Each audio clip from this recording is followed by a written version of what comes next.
Yo, what's going on, everybody? All right, we're recording another episode here on track with DJ Tracktion.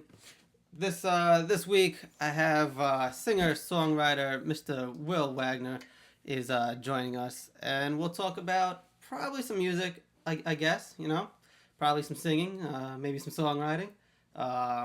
New York Knicks. I was gonna try to avoid that for as long as possible. Apparently, not even 30 seconds. I know. Will's a basketball fan. I'm obviously a huge Knicks fan, and it's hard right now. It's darker than any day. Even the darkest days that I remember are like, wow. It could there are things you go through, and you're like, well, can't get much worse than this. We are at that position where it's like, wow, it just got worse than what it was. The interesting thing about the Knicks from this season that maybe you didn't feel as bad 10 years ago as you thought. Like 10 years ago, you're like, well, this is the worst it's gonna get.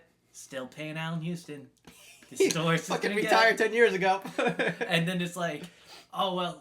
Remember in the 90s, it was like Mason, Oakley, another. You know what? They're still winning. Yeah, it's it's okay. We're contenders every year. We're in the playoffs. They're having awesome series. Sometimes we win them. Sometimes we don't. And that's just the way the cookie crumbles, right? But then after all that, you're like, well, they have a piece or two. Eddie Curry, Jerome James. And he was like, maybe there's some fight there at least, right? There was some fight. And now it's just, it is utter... oh man, and then when you first got Amari and stuff, you're like, oh shit, this is about to go down, right? And then Melo came, and you're like, oh, I am about to dust off some of my old Knicks hats and jerseys and shit, and this is about to get popping again. And then God knows what the fuck happened, that just, it's what happens, especially in sports. Like, really, if Amari didn't get hurt, and even the same thing with, you can say with Tyson Chandler and stuff, that was a good, that would have been a real good core right there, those three. And then they had the good, I feel they had good outside pieces too. Like J.R. Smith, I liked, even though say what you will about him, like he can add some positivity on the court at times. He can. But even just all the other guards that they had around, and Shumpert too and stuff. That's the craziest thing with this last trade is that getting rid of J.R. Smith, I can see that's a good piece. But it was like last year they were talking about trading him and everything, and it's like we were gonna get good pieces for that. They're like, oh, that is good trade bait. Yeah. We literally gave it away for fucking nothing. I think what happened was I'm so mad that they gave away Shumpert, but I think it was I don't think they really wanted JR. They're like, listen, we'll give you Shumpert if you take JR. That's what happened. And they were like, well, okay, yeah, we can do that. I think that seems doable. It was a theoretical double date scenario. Like, I got my really appealing friend Aman, but he doesn't come without his friend JR. And it's like, oh, JR, last time we went on a date, he got drunk, fell out of the cab, yelled at a signpost.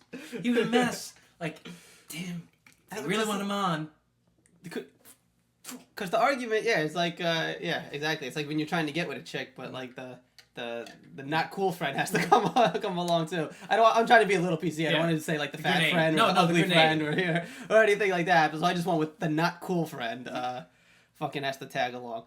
Oh. But because it's shitty. Because it's not even like they're saving with JR. Okay, it's $6 million or whatever.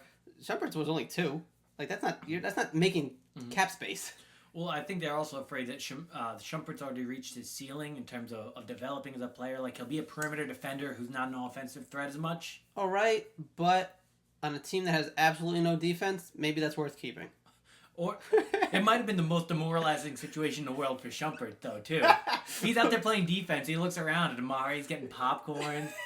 Carmelo's just looking at him with his arms crossed. Well, how come we don't have the ball? How come I don't have the ball? Yeah, no, that has to be... I think we're going to have to conclude talking about the Knicks because it's sad. Yeah, because, this will just turn into 3 hours of me fucking crying if we keep talking about this shit. I went to a game kind of recently, last year. Me too. And it was the first game I've been to in a really long time. And it was funny because it was actually the last game that I had been to before that. Starks was still on the team. Oh, that was my favorite player. Favorite player of all time. Yep. I got the jersey right now in the closet. But, yeah, so I went to a recent game last year, and I was like, you know what? They're 50-50. Like, they could win, right? They could win. They were playing the Clippers, and I was like, this is cool because if they lose, at least I get to see Chris Paul play. Mm-hmm. So I like him a lot. So I was like, that'd be cool. And then Chris Paul gets hurt. He doesn't play that game. Right. So I'm like, oh, well, then we have an awesome chance to win in this game. So I get to see the Knicks win. This is great. They lost. Yeah. Not only did I not see Chris Paul play, I didn't see the Knicks win either. I was like, what the fuck, man? How could both of those happen? You brought up Starks. My first basketball jersey, my first jersey of any kind was John Starks. I was in like maybe 4th or 5th grade, right? I get this jersey at 4th or 5th grade. I'm a small guy. It's a kid's jersey. I get to 6th grade. I continue to be small. My mom goes, hey, my friend's daughter, big basketball fan, I thought you grew out of your jersey. I had to get a basketball jersey back from like a 3rd grade girl. Because it was John Starks, out of respect. I'm like, look, you gotta understand, this is my favorite player of all time. I'm sorry, your day just got a lot worse. And this was like, and this is my first jersey. Yeah. This is my first like memorabilia ever. You know, it's not like when you have like a bunch of baseball cards or something, and it was like, you know, 5 years down the road of collecting some random card that and it's like, all right, whatever. I have a few more. It's like this is the one. This is the first one. You can't just. I can't let that go to you without me knowing. Like, just so you know it for good cause, 3 years ago, I wore that same jersey to the Bordy Barn. It's now a half shirt. Nice. And it's the most embarrassing thing you can wear, but at the same time, it's the first jersey I had. I was going to say, but fits right in for the Bordy Barn. Exactly. You're probably... That's the only place I could wear it. Exactly. I have a very similar story with first jersey. My first jersey also was a John Starks jersey. And I was young. I don't remember how young, but I was definitely young, and I was small then, like I fucking am now. And so I just remember I was wearing it, and we had like one of my mom's friends came over with like a new puppy or something. I'm playing with it outside and shit, and just it's like chasing me and stuff. And the motherfucker nips at me, and he gets the jersey, and he puts a hole in it. Oh. And this is like, cause like, you know, we're like. At the time, like, I was just living with my mom and stuff. You know, I had an apartment. Like, fucking getting a jersey, them things were expensive as fuck. You know, so that was like a big thing. Like, I was so happy to get it and everything. And this motherfucker put a hole in it, and I wanted to kill. I love animals, especially dogs, and I wanted to choke this motherfucker out. I was wanting to punt him like across the street. I was so pissed. And then I ended up getting one of the authentic jerseys like sometime down the road, and a similar thing happened. Like somebody like it ended up getting given away. And I was like, what? I was like, no, like, you have, like, your brain starts, like, frying wires and stuff, like, there's no words that are coming, it's just, like, sparks, and you're like, eyes are doing weird things at different times, and you're just like, why? Why would someone let that happen? No. It becomes like a game of Mad Libs. All you want to say is the word why, and then just the blank spaces, but, like, why would, what,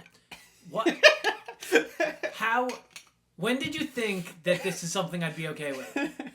And you just trip over your own question because you can't understand how it would be even a consideration. It's the level of stupidity thing that really it's that type of thing that just gets me. It's like, and it just happens an everyday thing, especially just with we both work together for obviously nobody knows this. I was gonna say for people that don't know, why would anyone know that? Yeah.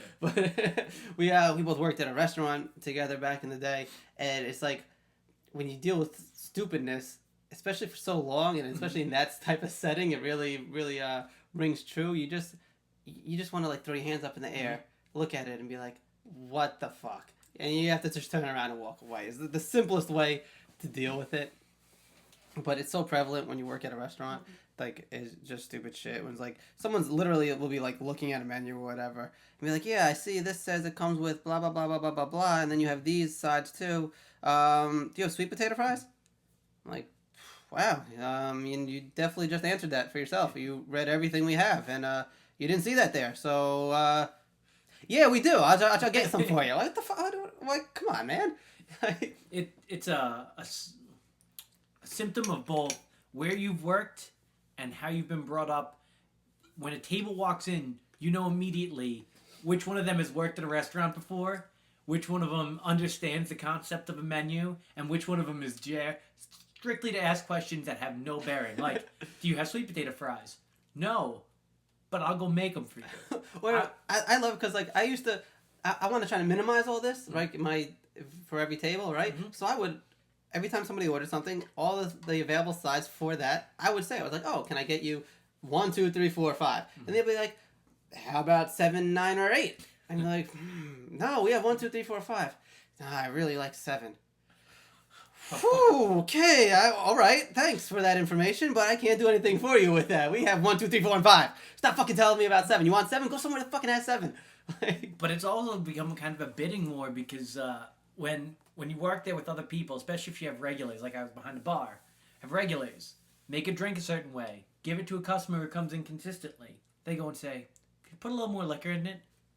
Yes. Funny thing about liquor, though, it costs money. And they go, wait, why does it cost money? That guy it didn't cost money for. And I'm like, that's my coworker. He's selling me out. He's going, pouring an entire bottle of 151 into a daiquiri. I go in there with Bacardi, like just Bacardi Silver. I look like a fucking idiot. They're like, wait a second. I'd like this if it had more alcohol, free. And I'm like, hey, other guy who I work with, can I give them this alcohol for free? No, you gotta pay for everything. I'm like, why are you a magician? Like, what is different? Oh, why do you make all this 151 disappear from the bottle for free and I can't? I also used to enjoy I guess people not knowing what they ordered and just especially with drinks is great when you order a strawberry daiquiri or especially a pina colada and then you take a sip and you're like, is there alcohol in here? And you're like, yes, because that's how it's made. I can't taste it. Well, you ordered a drink that is, pina colada flavored, pineapple flavored, and the rum in there is the same flavor. And it's fucking... Shit, the name is escaping me. Malibu. Malibu, yeah. It's fucking Malibu. So it's like, it might as well have just been Sunday pineapple juice that we put in there. You know what I'm saying? Like fucking, like watered down pineapple juice or whatever. It's like, no, you're not going to taste it. It's made, that's the point of these drinks. Like when these handcrafted drinks and everything, you're not supposed to just taste liquor. If you did, we would just give it to you on the rocks if that's what you wanted. You know what I'm saying? Like, it's supposed to blend in there. But if you drink one or two, you'll realize, oh shit, there was some liquor in there. You know what I'm saying? I was like, just order a fucking Long Island then, and shut the fuck up. You know. What I would always appreciate are the customers who came in and didn't expect anything special, but you wanted to do things for because you knew them. They were the regular. Alan. Oh, I was kind of off the air. I'll tell you a fucking recent story about him. Alan, whose name's been changed to protect the innocent, would always want a particular drink. And the way he would tell me to make it was when he came in, you pour a cordial to the bottom of a martini glass, and then you put it in a glass freezer, and it sits at the bottom. When you pour gin and you drink with a straw, because it's so syrupy at the bottom and it's cold, you pull the gin in, but it goes through the liqueur, and it's a good way to get a lot of alcohol into your body with minimal abrasive, minimal abrasive flavor of gin with the maximum of the cordial, which could be like a cherry liqueur. It could be like, you only get that type of that's like superstar knowledge right there from being as old as that guy was and drinking as much as he did. Like that's a great fucking tip. Yeah, you know what I'm saying? And I'm not even a drinker. Rarely do I ever drink and stuff. When I do, it might. I go real old school too. I do like a gin and tonic or something, like Mad Limes or something like that. I enjoy that type of flavor or some shit or that type of drink. But that would be something I would do with that. But it's annoying too. I feel like you have to be a regular somewhere, and you got to be known to do that. You can't walk to a bar and be like, put this in there, put it in the freezer. I'll be back in about 20 minutes, and I'll order the rest of my drink. It works out well for older relatives and parents and grandparents that are like, oh, he's a bartender. What drink would you recommend? I'm like, oh, what do you like? They say gin, and then you go and say, I have one go-to move with gin. And that's but all you need. It wins. It wins. That's a really good one. Because if you like to drink gin, you're in it for pain anyway. You know what? I'm going to disagree with you on that. Okay. Because I like gin for the opposite reason. I feel like a really good gin, it goes down smooth and stuff, has some nice hints of whatever, juniper and shit, whatever the fuck is in it.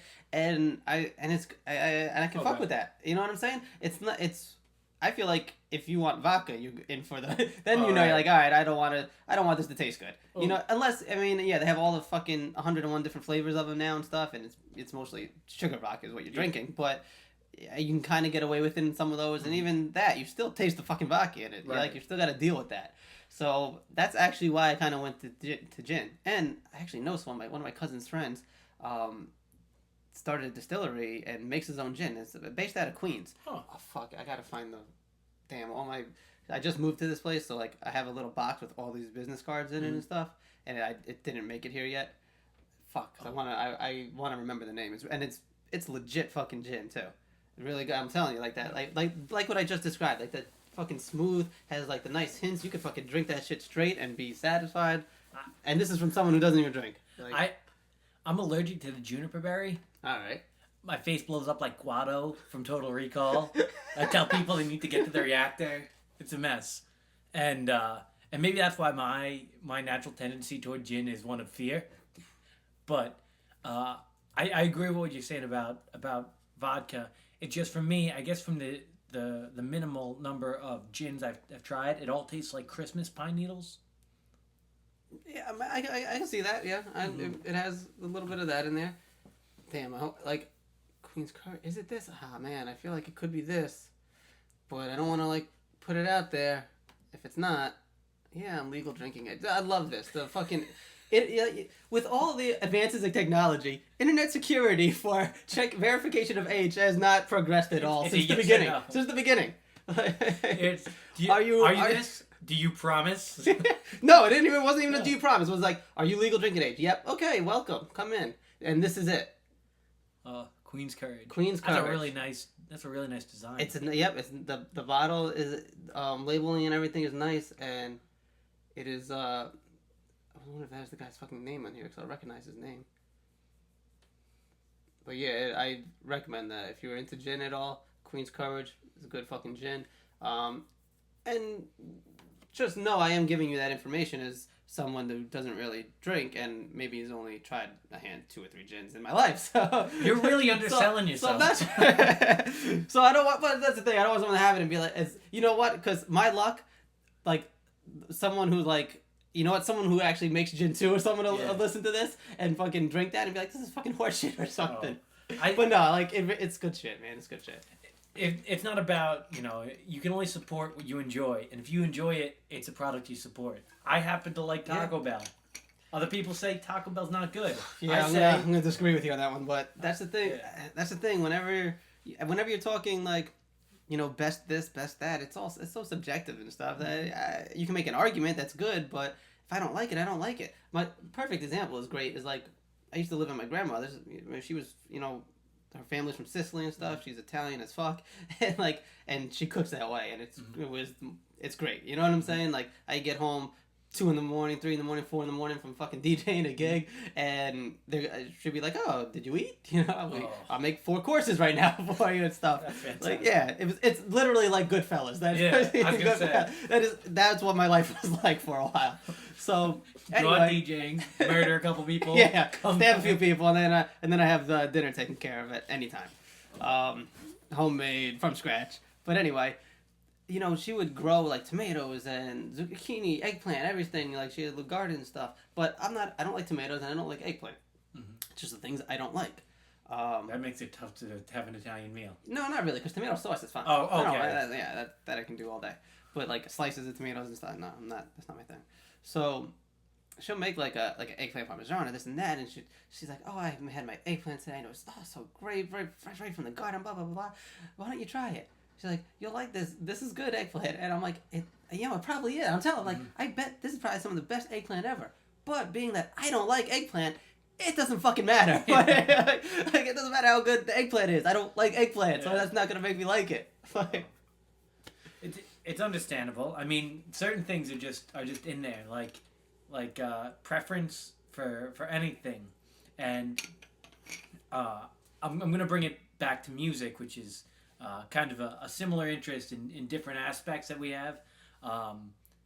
Music for me, when I was growing up, every time I was introduced something that I liked, it became the thing that I liked most. As soon as you were introduced to it, at a young age, John Starks, for example, he had to be the best player in the league. Why? Because he's my favorite player. That's the only way it makes sense.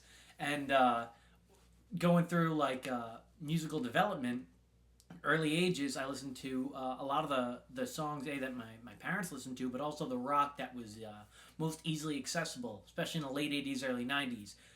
Pearl Jam, Aerosmith. Yo, Aerosmith's my favorite band. Yeah. That's my favorite band. I've seen them live a couple times. Like, that's my favorite band. Yep. All right. Putting that out there. And so, like, for me, what was Aerosmith and what was Pearl Jam? Pearl Jam was Jeremy and Black. Aerosmith was living on the edge. They weren't even Dream On Aerosmith at that point because I'd only been exposed to that radio stuff.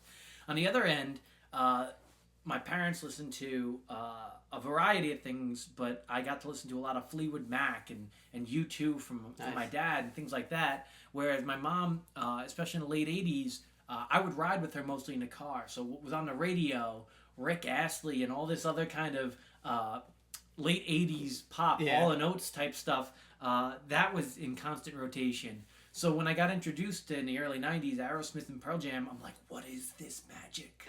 Like, this is loud and it's angry and it's electric guitar-y. Like, this is... The angriest song I listened to before that was like Man Eater by Hall & Oates. like, how is this a thing?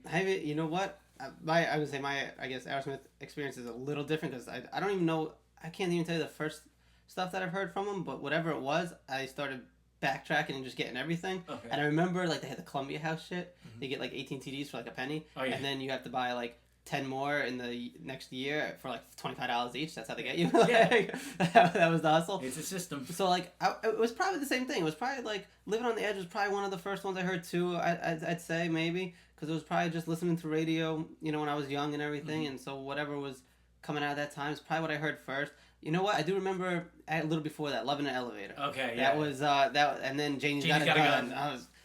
That's to me that's one of the most underrated albums. That Pump album, like.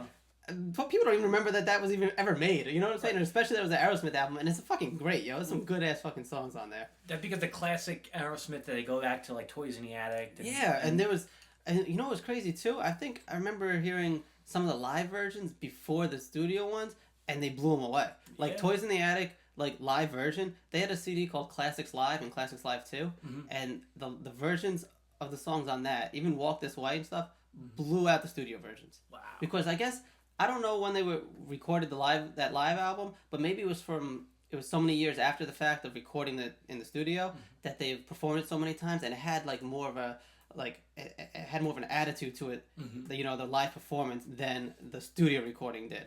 Where like you could see where the studio recording was probably like, especially Toys in the Attic, real early for them, was like trying to figure it out still. Mm-hmm. Like, oh, how do we, you know, like maybe not knowing how it's going to sound when it's done. I remember when I started recording my own stuff, like when I used to rap and stuff, that was a huge problem with me. Like I have no idea how it's going to sound. I'm just go there and I spit, and then I listen to back. I'm like, oh shit, that's what I sound like. Oh, you know, I was like, so that's how it sounds. I was like, I get that sense out of some of the earlier that album in particular.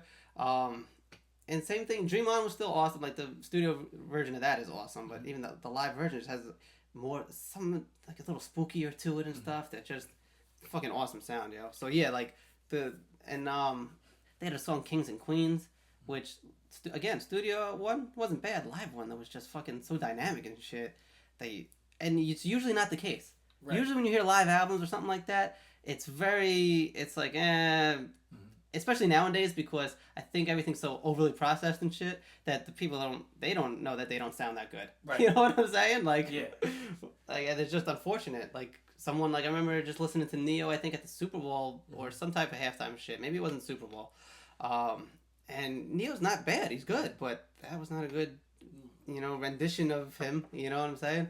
And I guess it just happens. But I feel like you didn't get that. Especially sometimes you see, there's some videos floating around that are like, I think Brian McKnight did like an acapella thing recently or something that's floating around. And it's just the comments like, wow, he's so great, blah, blah, blah. I can't believe it. And it's like, yeah, but he was so great back then. That's why he can do that now, and it still sounds great. If it was fucking Justin Bieber doing it acapella, it's going to sound like shit. Yeah. Like, you know? It's like, because these people, and Brian McKnight, to me, not even really that old. So it's like, but they were doing it at a time when, like, you had to be good. Like, your voice was you. It wasn't like, all right, well, fuck it, just put it out here and we'll play with it for the next 3 hours, you know, in Pro Tools and in this and with Auto-Tune and all this other crap, and we'll get it where we want it. Don't worry, you know? Like, do anytime. Oh, okay. But this is this is the take that's going. Okay. Do I ever cross your mind? Yo, take it. That's such a run with it. Yeah, such an awesome song. Yeah. But Aerosmith evolved in a weird way, and I only realized it after watching Dazed and Confused, because in the 70s, kids went through high school with Aerosmith, and then in the beginning of the 90s, I feel like Aerosmith started catering to a low teens audience as through Crazy and a couple of the other ones. He started bringing in Alicia Silverstone for things. I'm going to go literally made her career. Yeah. Like, that was her jump off, yeah. She was famous for music video. Like, not a lot of people get famous for music videos. Yeah. Like, and it was just a good idea that they had. Like, the songs are definitely different, but they were similar enough where they could do, like, they could do that video theme that they did. You know what I'm saying? And use, like, the similar... Even his daughter was in it. Liv Tyler, too. That was her jump off as well. I'm sorry I'm, like, stripping right now because I went out to go shovel my grandmother's you gotta driveway. remember... So, I went outside. I know, but so I'm telling... Okay. I know, and I could have gotten away with it. No, I could have gotten away with it and no one would know, but I don't want you to start looking at me weird because I'm telling you what's next. The shirt's coming off. I have 2 layers. I have layers on. Like, Things get I'm heated getting when you talk about undressed Aerosmith. here. Yeah. So, like, this shit is going down, and I don't want you to think weird shit. It's okay. It sounds worse now than it could have. I'm glad you maximized its potential. Of course. You brought up his daughter too. That's kind of where Aerosmith continued on the evolution, because Crazy and Crying, Alicia Silverstone and Liv Tyler were in, and then it was like Clueless, Amazing, and Batgirl. Yeah. And they did it Amazing, and Liv Tyler's in Armageddon, like petting TVs with her dad's face on it. And she did really well in it. Yeah. I thought she was really, and she's also in she's in like the Lord of the Rings or something or whatever. Yeah. She's one of the elves. He made both of their careers. Yeah. And, I mean, granted, you have to. Everybody needs that break. You know what I'm saying? So it's like if you're talentless and you get a break, and then whatever, you're gonna go downhill. Like they've maintained it because they're good at what they do. But I'm just saying that he had the ability to be the soundtrack for 2 different generations going through the same exact thing, and only really like I think the Foo Fighters had that same thing. Okay. Because kids who grew up in the mid-90s had the Foo Fighters, and also kids who grew up in the mid-2000s. The Rolling Stones, they kind of had the same soundtrack for everyone. Yeah, exactly. I'm glad you said that, because that's exactly where I was going next. I'm like, how many bands do that, like cross generations with new material? Yeah. And that's the thing. Something like Led Zeppelin or Rolling Stones or... Even the Beatles. You grew up with the same Beatles your parents did, pretty much. Yeah. Yeah, like it's you're liking the same songs. This was a whole new, new songs that they were hitting these new kids in the new generation with and stuff, and they were just fucking as good as all the old stuff. You know what I'm saying? Like, yeah, they have, and I think they get like underrated too. You know, for some reason. Like when you talk about the Rolling Stones and Led Zeppelin and Jimi Hendrix or whatever, and all like, I feel like Aerosmith kind of just like even Van Halen and stuff. Like I feel like they don't get mentioned in that same breath as those when like they really should. Like there's no I can't see the argument for not to. The only argument that I heard that makes sense, it's the same kind of way that you measure players' talent by hardware in sports. They didn't have a number 1 hit. Aerosmith didn't until I Don't Want to Miss a Thing. That was their first number 1 hit. Was it really? Yeah. I couldn't believe it when I heard it, and then it's because the way that things were released, I guess, in the 90s, they had to keep on going uphill, and they had to battle at some points. At the late 80s, it was a lot of hair metal and Van Halen. Yeah. In the early 90s, it was like Jeremy and the pinnacle of Nirvana. And as things started to kind of taper into a different area of pop, apparently the Crying and the Amazing, they were great songs, and the albums did well, but they never had a single that reached that level. And that's why they didn't get like Song of the Year, I think, until I Don't Want to Miss a Thing. But they didn't have a true number 1 hit for a long time, because I think that they had too much good material. It sounds weird. Yeah, I guess but that makes sense, because like if you have, just think of it. Say you have 5 songs that are awesome and stuff, and people, maybe not buying all 5 of them, or it's like which ones do you get? All right, I got these 2. Someone else gets these 2. So now you sold 500,000, 500,000, 500,000. If it was one dope song, you would have had 3 million sold. Yeah. You know, so Hit Me Baby One More Time. Sold like hell. And is that the name of the album? Is that the name of just a single? I think it was the name of the album as well. Who knows? Well, who knows? That's thing about these times that we're living in. I'll find out right now. I'm just saying that, like, name your second favorite song off that CD. No, thank you. I'm good. I'm good. Yeah. But a lot of those transitional debut studio album of the same name. Baby One More Time. Oh, it wasn't hit. Oh, Hit Me was in parentheses. Yeah. Wasn't it? Because she cares so much about the English language. Oh man, there's very little I like about music now. It's not. I think it's just because I can't listen to it. Like I don't have.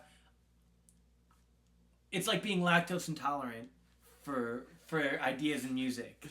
Like, there's something about a song that goes into dubstep for no reason that makes me want to throw up. It's funny. Brittany had one of those. I bring it up because the inclination now is like, oh, we got to appeal to like that club and that techno savvy kind of idea, so we can kind of cross. And I think that there is no reason to do both in the same song unless it's like a development of an idea. If you have a 6-minute song that goes into a different place, but if you stay in the same place and you just put like a metallic kind of feel to everything, I go and say, why do this? Yeah, what is the point? Especially if it doesn't have anything to do with like the story of the song either or anything. Like if it's just thrown in there to be thrown in there, it's retarded. Like Taylor Swift Trouble. You know what? That being said, you're gonna hate me for this. You like that song? You like that song? Okay. I really liked it.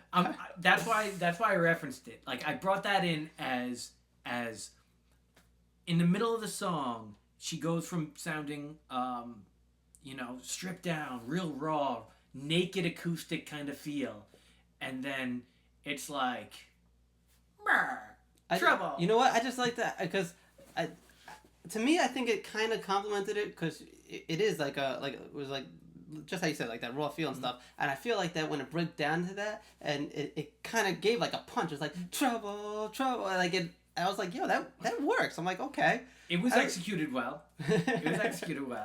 We're gonna be a different opinion for how good the song is. Yeah, I'm not. I don't know. Just I liked it more than, let's say, pretty much any of her other songs that I can think of. I'm not counting anything recent. I don't know. I just, with me, I fucking hear everything. So, like, back in the day, when I was, like, I started DJing, it was just all hip-hop. Like, that's how I started, and that's really all I listened to. So I couldn't answer any real pop question then. Now, it's like, I fucking just...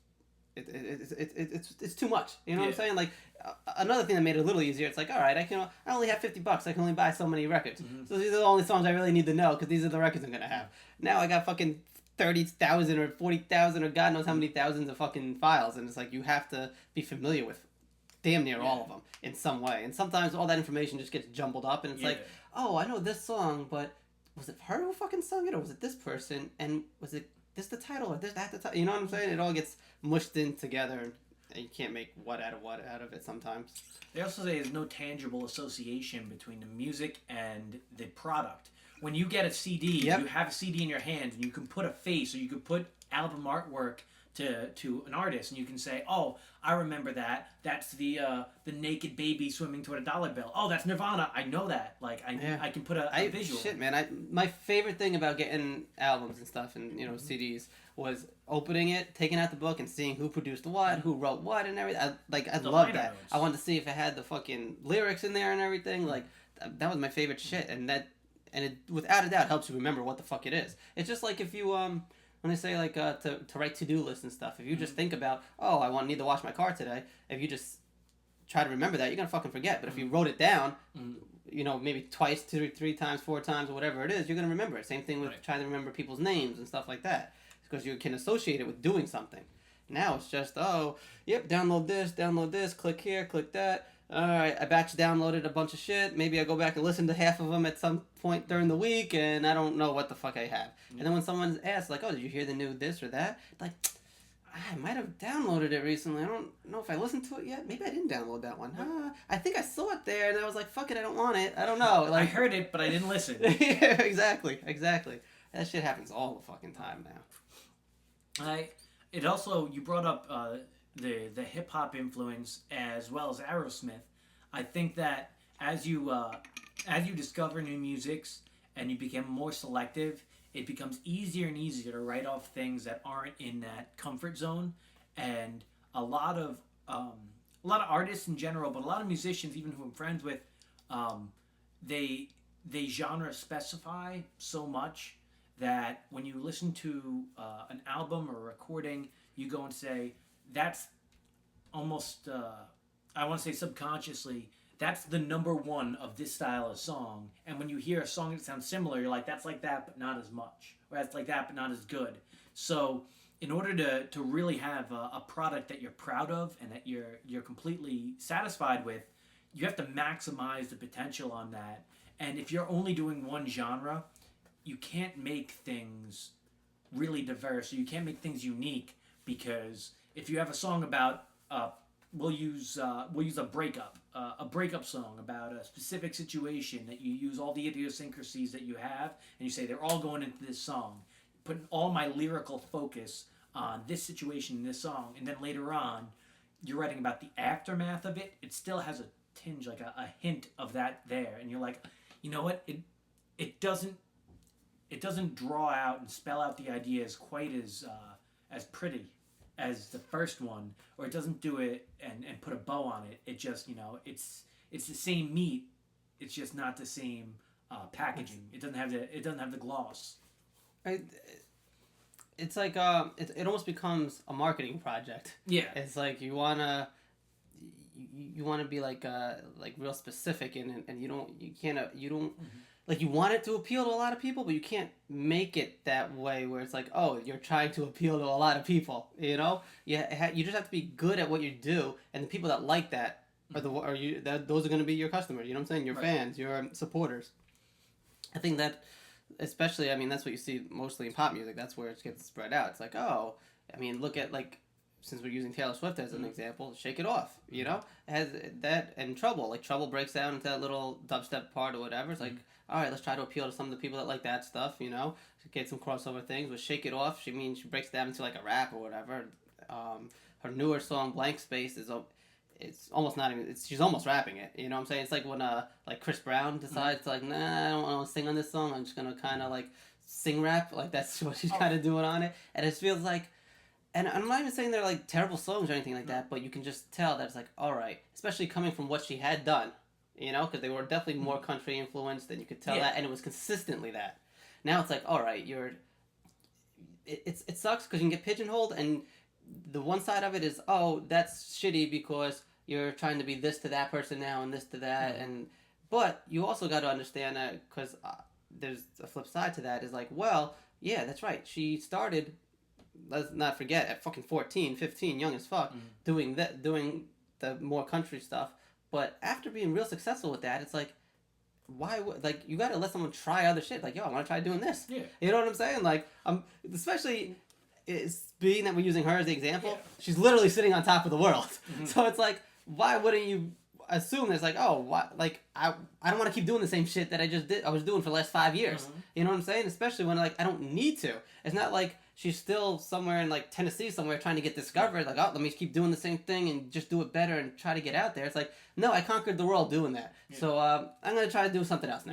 Yeah. You know? And it's like, you got to allow that. But then at the flip side, when that happens, people are like, well, what the fuck are you doing? Yeah. You know? That's a fine line, you know? But if it's an appealing idea, and you said that she has, like, a quick spoken idea, and is it more, you referenced Chris Brown, is it more like that Jason Mraz, I do my rapping when I'm skipping through a meadow? Kind of like that. Like, doop-a-doo, everything kind of lands in the right way. Or is it like, like hardcore? No, it's definitely not hardcore. Okay. I mean, well, that's the Like, thing. is it dark? I just meant, is the subject matter like darker, or is it like I'm yours or wordplay type? It's still all her songs kind of are about the same They're shit. bubblegummy. You know what I'm saying? Yeah. So it's like it's not dark. And this is one of the criticisms with the "Shake It Off" song. It's like when I actually listen to it, I'm like, I kind of like this song. Not like, no, I like her point. Is what I meant. Is because like she's basically saying like, oh, people say all this shit about me. And I'm like, fuck y'all. And I'm going to do this. And I'll just shake it off. And I'm like, I see no problems with the lyrics of this song. I actually like that. You know? And then putting it over the catchy beat and stuff is like, well, that's exactly what she's supposed to be doing. Right. So, she's executing at a high level of efficiency, same way the Foo Fighters are. Yeah. I got a chance to see the Sonic Highways show that they done on HBO. I didn't see that yet. And the premise is that they go to 8 different studios. I think it's 8. In 8 different parts of the country. They meet with a band from that area, and they work on a song. And they did 1 song a week, and they did 8 different areas. And it was so interesting because the knowledge base that Dave Grohl and the Foo Fighters in general have let them go to an area and tell you about the musical history of the area, as well as include artists that maybe I wouldn't be as familiar with. But they're like legends of that area, though. Some of them are, and some of them are newer artists. They went down to New Orleans, and I worked with Trombone Shorty in Orleans Avenue. And even though I might not have enjoyed that song, it's because the stylistic changes that I really like about Trombone Shorty don't apply to a Foo Fighters song in the same way. They're not going to have horn breakdowns in a Foo Fighters song. But when they went down to Tennessee, they worked with Zach Brown. I hadn't heard much of Zach Brown. I know Chicken Fried or Country Fried Chicken. I don't know if it's an Applebee's dish. I know a few of his or their songs. And I didn't know much about him. The guy is an unbelievably talented musician on his instrument, as well as he's really down to earth. Before shows, Zach Brown Band, they have a tailgate in the parking lot, and they hang out with their fans and do awesome. It. And so Dave Grohl agreed to be the producer on their album without hearing any of their music. He just heard that they did this, and he goes, that's the band I want to work with. Yeah. And just hearing that, it makes Foo Fighters so much more personal, or personable. And then you hear their songs, and I appreciate the work that goes into it. They're very well executed. They're very talented at what they do. But the library that Foo Fighters have makes it very difficult to differentiate a number of songs because they've done so much that is so memorable over 20 years. So doing this and going really specific and working in LA, they worked with a punk band in DC. They went to Chicago, and I forget who they worked with in Chicago, but they went through the history of Chicago music. It made it not just like a history and not just a music. It kind of brought it into the present. And they had interviews when I went down to Nashville with Dolly Parton and Willie Nelson and legends from the area. And it's great because the way that the Foo Fighters become personable is they associate with local artists from different areas who aren't necessarily local when it comes to like a specific town. They're maybe more of a city or an area of the country based popularity. But the way that Taylor Swift does it is they go and say, oh, well, we're going to do something that everyone can associate with. Like, someone's talking shit about you. What are you going to do? Shake it off. I want to shake it off. We can make a dance move out of that. I'm in there for Shake It Off. And they do a specific genre, let's say. But the thing that Taylor Swift does that the Foo Fighters don't is like a diversification of the style from which she presents her musical ideas. So she has like that hip hop or dubstep, and Foo Fighters don't do that. And even though they worked with like outside musicians, they don't do it. So I think it also has to deal with the point in life where you become interested in different types of music. And because she got exposed into the spotlight at such an early age, her musical ideas only started forming when she started becoming famous. Yeah. Whereas Foo Fighters, they formed, and the change was becoming Foo Fighters for Dave Grohl from Nirvana. So his musical enlightenment was a change of instrument and writing a different type of song in that direction. Whereas Taylor Swift was like, her change wasn't a change of instrument, but it was a genre shift into different aspects. So maybe Dave Grohl specified on this alternative rock genre, and he just gotten really good at it. Taylor Swift is like, I have this, which is like my country past, and maybe a hip hop future. Who knows? Like she can do a lot of things. When I started writing music, I wanted it to be a forum for which to present lyrics. I cared a lot about lyrics. Didn't necessarily know if my voice was where it should be, or my instrumental skills weren't nearly there. I started writing that, and I started writing, I don't want to say formulaic, but the cadence was always meant with a rhyme on the end of the last word to the rhyme at the end of the last word in the next one. So there was like a lot of this and is and then what and then it's AABB CC. Yeah, like that kind of format. And in a lot of ways, that's what the music I'd listened to through the early '90s, and getting to listen to a couple different hip hop albums were instrumental in changing how rap structure should be different. Illmatic, huge. Like after hearing that, I consider that to be, if not the best, like one of the best albums I've heard. And I'd only known If I Ruled the World. Okay. You know, and so I heard like the rest of Nas' collection and the way that he can stack ideas instead of like AABB. It's like one phrase is like there's a hint of an idea early, there's a hint of an idea later in the phrase, and it cadences on this, and then the beginning of the next one starts with A. So it's like one phrase would be like AABB C, and then the next phrase would start out C, and then go BBAA and kind of work backwards. And I'm just like, I'm so impressed by the math of it, or by the structure, that I'm like, oh, this is unbelievable hip hop. And as I start to hear other hip hop, I don't want to say it became like snobby, but I didn't like Eminem when he came out. I thought he was a pistol packing drug addict who bagged on his mama, and then like I heard more about like his process. I see what you writing. did there. I just want to point that out. I know. But like after hearing more of it and thinking about how much thought goes into a song like Rap God, it's very tough to do it. And it might be like training to be an Olympic athlete of talking. But at the same time, like I appreciate how much time and work goes into it, because ironically enough, he cares so much about his lyrical content.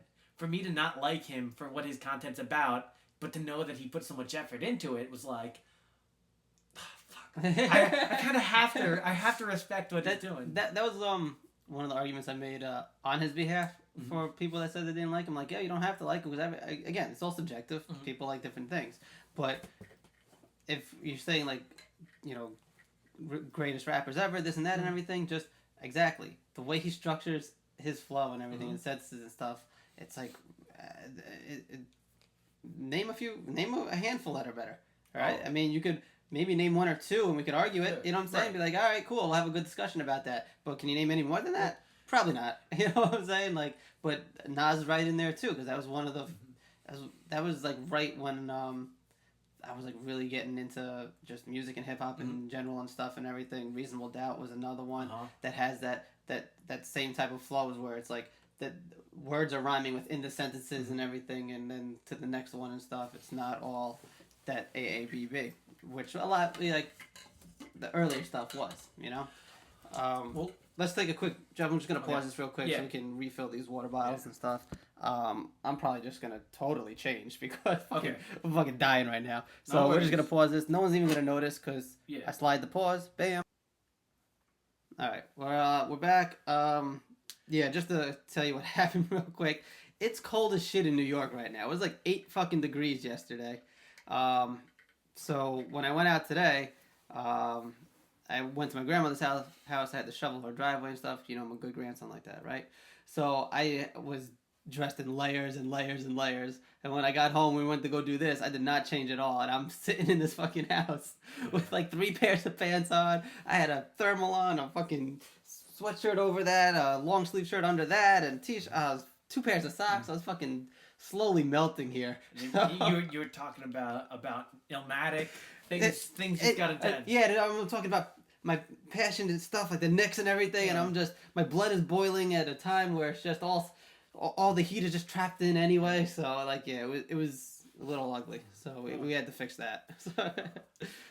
So yeah, no, we were just touching on Illmatic and stuff and just that type of flow. And I guess even it happens from when were you born, when did you grow up, what age were you when you were able to take in this type of music? Because if it was earlier, it would have been like Rakim and stuff that would have had that same influence. You know what I'm saying? Because that most likely if we would have been what we heard first. You know, but being that we grew up at the time we did, it was Nas. It was like even I said Reasonable Doubt. I think maybe when we were on pause or whatever. And then just one of the reasons why I love that shit so much is just for the same reasons that you like Illmatic pretty much. It was like the flow on it and like the rhyme schemes were just fucking great. Like there was just everything that was like so intricate and like woven into each line and the sentences and stuff. Like yeah, that did it for me. I was like, yeah, I love that shit. Well, even like Biggie and Tupac were just slightly earlier than I think I could appreciate. Where maybe I heard the songs, I couldn't understand the subject matter at all because they were just slightly ahead of my time. And Nas was still ahead of my time, but it had a weird feeling of sing-along ability, even though it wasn't sing-alongable. Like, it felt like I knew it was coming, and then when it didn't come, I was like, wait, no. And then it kind of hooks you, and it keeps you going the whole time. And Reasonable Doubt does the same thing. And looking back, like 5 or 10 years after that, I was like, had no idea that's what that was about. I had no idea. You know, like one mic is a very tough thing to understand when you're like 11. It's yeah. It's all I need is one mic. Like, it has it does have that like it's like the lyrics are like dancing on top of the beats, you know, and that that's something that I enjoyed that shit. But that's what also gives it that Nas, especially with Nas, actually, he's the type of like you could actually have his lyrics printed out for you, and you could try to do it with the song, and you're gonna fail miserably. You're like, what the fuck? How does this guy do this shit? the band does a variety of covers. Are we talking about your band? Yeah. What band is it? No One Says Eureka.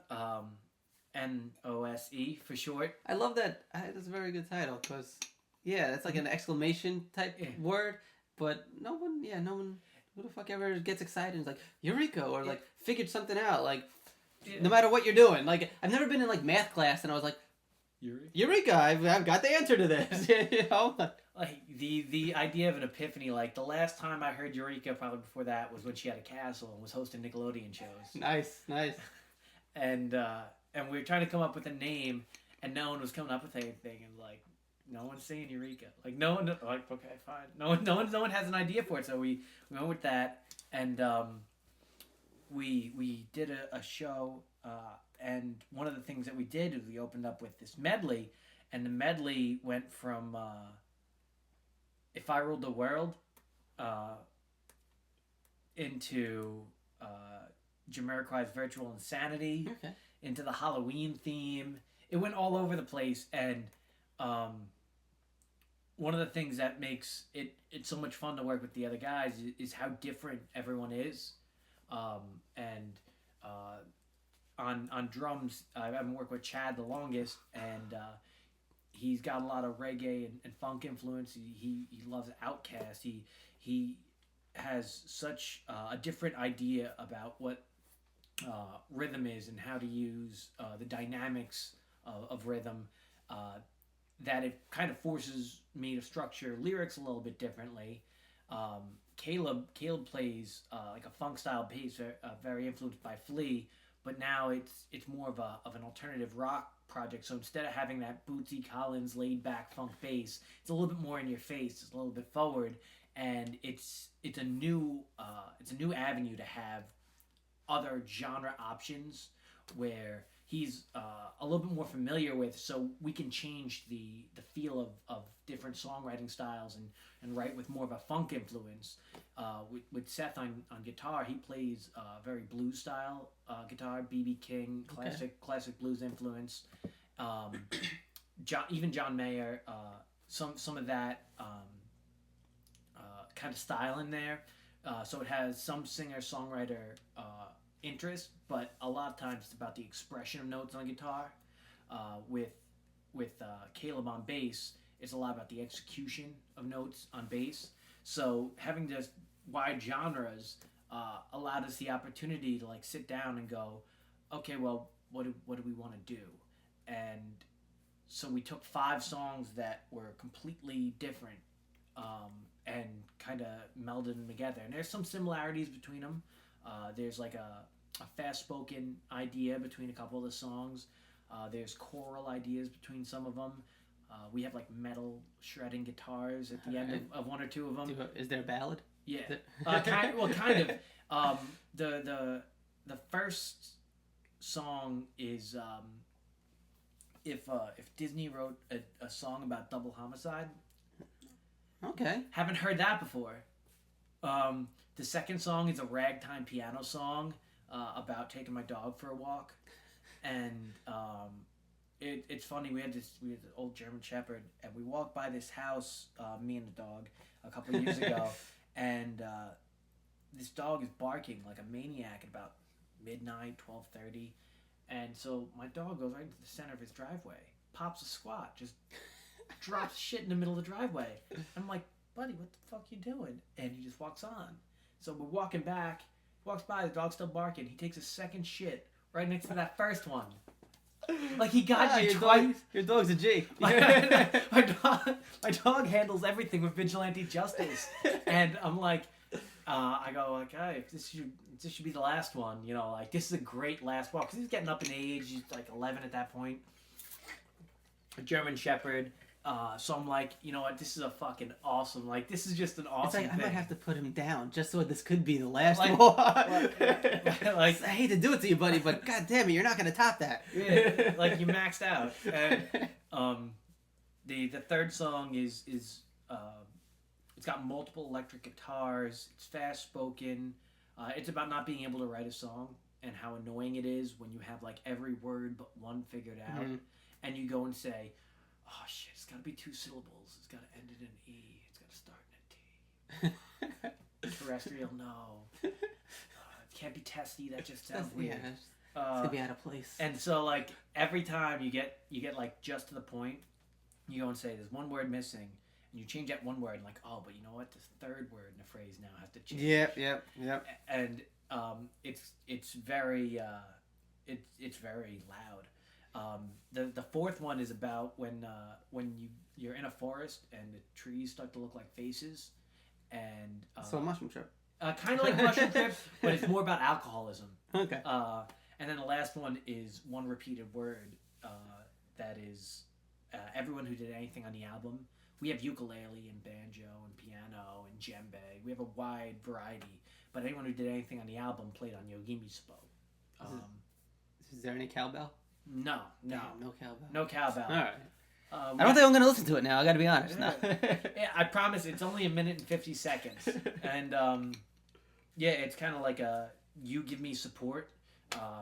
All my music friends who I've met who had anything to do with it got to do something on that album. And everything else was pretty measured out. But on that track, we're like, just go in there and just play what you want. Wait a minute, I'm not a music friend? I didn't get to put no scratches down? I'm just playing. No, I meant everyone who did everything for the album. No, I'm looking forward to listen to it. I feel honored. I got like the first the first copy. That's pretty dope. Where when is the official there were some. Yeah. No one's gonna know what that was. What we were talking about before, but sounds like someone's walking down the stairs. What when's like the official release? What where's it coming out through? Where can it be found? We're doing a release on the 27th of February in actually Northport at the Crooked Rail. Cool, yeah. That's a local place. We got to pick the bands that we got to play with and control the door. A lot of the other places wanted to do like $20 and you don't get a copy of the CD and things like that. And I'm like, we just want our friends to be able to go there, have a good time, have drink specials, have like as much time as we want to play, have our own sound guy who knows what we do. That's huge. Yep. And so 27th is the release. We're doing it through CD Baby. we found it was best for online hosting, as well as being able to print CDs and handle the shipping and mailing of it through them. Sure. That way we can do a smaller print, because now most people don't want CDs, they want digital downloads. Yeah. So having the CDs available is huge, but for the most part, having the digital hosting done by an outside company and being able to like rely on them to ship everything out is much better. Yeah, they get you right into iTunes as well, and I think I never actually went through and used them, but I researched it back in the day when I was working with somebody and everything, trying to put their project out, and that's the avenue that we were gonna go as well. Yeah, they just seem, you know, on top of it all, you know, and it makes it a lot easier where you can just be like, all right, you guys handle that and you handle it well, awesome. Do that. And definitely and it's a big thing obviously with the downloads that get into iTunes and all those other places. I think, doesn't it put you into Amazon, whatever their thing is? It goes Amazon MP3, Spotify, and everything. And especially when you're working independently, there's so much to worry about to get everything else done when it comes to, you know, you're handling your own copywriting, you're handling your own shows, you're building the flyers, and to have one place that you can just put a hyperlink URL in and just say, oh, you have anything? Go there. Yeah, right there. You can find it all. It's huge. How do you find that? Like, you know, since you are, there's always that debate, you know, independent to trying to get a deal. Everyone nowadays seems like, oh, so much easier to go the independent route. But I feel like people are missing all the legwork that still that has to be done. It's like, yeah, no one's telling you this, that, or whatever, but guess what? No one's going to hear about you if you don't do something about it. You know what I'm saying? Because you don't have whatever, no push. Like, there's no outside push being like, hey, we gave you guys $20,000 already. You have to get this fucking song done, or this, that, or whatever it is, and we're gonna put this stuff out and get you into this show or whatever, and, you know, do Saturday Night Live or something or whatever. And now it's all like, all right, we got our shit done. We're putting it out there. Now we have to take the steps to make sure people can find it. You know, and sometimes that gets tricky because you put so much of your time, your talent, your passion, and everything into making the product. That, I mean, is your drummer like a marketing whiz too? You know what I'm saying? Like, cause like that's what you do. Like you sing, like he drums. Like it takes so much to do that part well and get the finished project done. It's like, all right, well now what's the next step? What do we do to try to make sure people know that this exists now? The idea is when we started recording, everything came very fluid. It was very easy to get ideas done, and in the beginning stages of recording, we finished I think I want to say bass and guitar, or bass and my rhythm guitar, very early, and then our guitarist said he had to move. Ouch. And we're like, we had such a good creative run that it was frustrating, but at the same time, it gave a little bit of breathing room to get better organized, because in order to succeed as independent business, the one thing that I think is lost on a lot of people is the actual organization. Like, they're ready to do the execution, but the organization of it is a pain in the ass. I will totally agree from experience, and can readily admit that is my worst. that is my worst aspect of what I do on my own. You know, is organizing it, like to execute it. You know, like to actually go to execute it, no problem. Like, put me out there, I'll go. You know, whatever. But to actually get it organized, like, all right, well, what day and time should I dedicate for this or whatever, and what deadline should I get this project done by, whatever it is. We're talking about, whatever it is.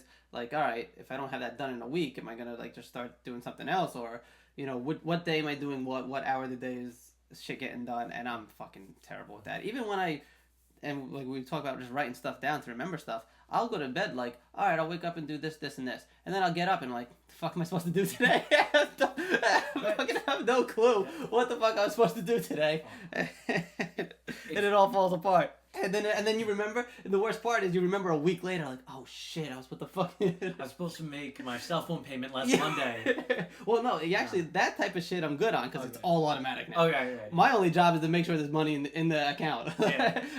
Every single bill I pay is automatic now because I know myself. Yeah. If I don't, it won't that's exactly what happened. Oh shit. Like, I'll realize I didn't pay my cell phone when I fucking try to make a call, and they're like, do-do-do-do. And I'm like, ooh, what's it doing that for? So, but yeah, it's just things like, you know, whether it's like to hit up different owners or whatever about, you know, DJ net spots or, you know, stuff about getting, moving it more along with my private event site and stuff like that.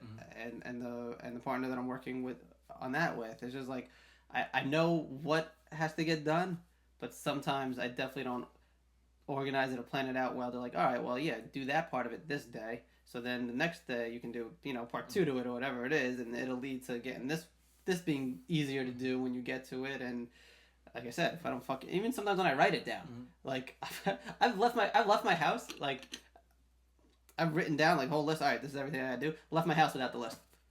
And don't realize it until like I'm at the first store, wherever I'm at. I'm like, well, I don't know what the hell I'm doing here. I'll pick something up. And I've definitely like gone to places, gotten half the stuff I needed, got home, was like, oh shit, I needed this, and this, and I was at that store or whatever it is. Like, it's pretty, it's pathetically bad, I gotta say.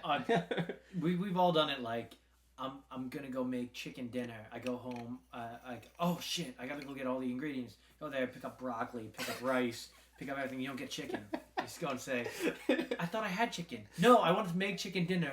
The one thing I wanted to go for the store was for chicken, and then I got confused by everything I saw. Because let's keep it real. Like, all the other ingredients I got, I don't even really need to make chicken. If I just had the chicken, I could salt and pepper it. It would be fine. I'll have chicken tonight. Maybe not the one I wanted, but I'll have chicken. Yeah. Now I just have fucking broccoli soup, I guess I'm making. And no damn chicken. Pour some cheese on it. That's, I mean, just moving into the spot, like, we haven't really done a lot of big food shopping, so it's like real miscellaneous shit that we have right now. Paprika. And it was like so weird. Like, what I had today for like my breakfast was like, we had eggs. I had marinated some artichokes, like hearts and stuff, the night before. So I put that into and we had Parmesan cheese.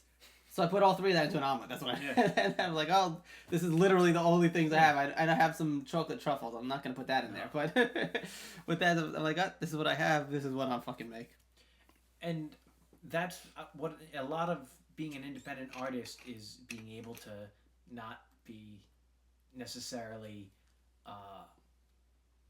overwhelmed by how many things you have to do, but at the same time understanding that there's a time on it. Yeah, they all have to get done. And I was going to say, also making the best with what you end up having. You know what I'm saying? That's definitely a big aspect to it. We took 2 tracks from the guitarist before he left, and we kind of had to Frankenstein together because they were first draft tracks, and he did put a lot of time in writing them. We wanted to use them, and when we brought in Seth on guitar, we kind of contoured how they were being used around how Seth plays guitar, because it's a better representation of where we are. And a couple songs, it sounds really good. Like, a couple songs that are like heavier, having the 2 styles of guitar there are just huge. They just make the entire song sound, I want to say, more powerful, more melodic at places. And it really works really well.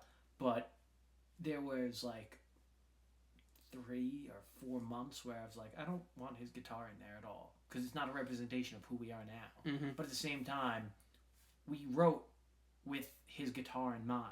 So it wouldn't be fair to the drums or the bass or to what I was doing to not have him there, because that's one of the things that we relied on at this point in the song for what it does. And the patience to like say, okay, well, we're going to have to Frankenstein it, means a lot of editing. Like, the independent part that stuck out to me was trying to like sit down in front of a computer and do the production work and the editing. So you did it all yourself as well? All right, yeah. I sat down with our producer, Busey, was there.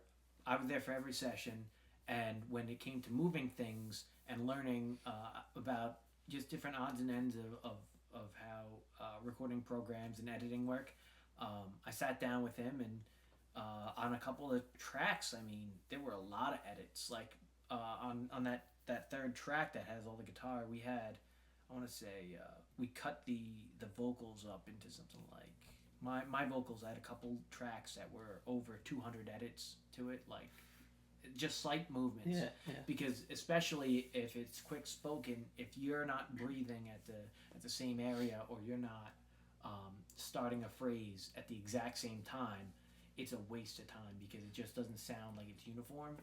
And it was an eye-opening experience because I didn't realize how much I wasn't ready to do vocals, or I wasn't ready to do something, because I was like 99% is fucking good enough for an A+.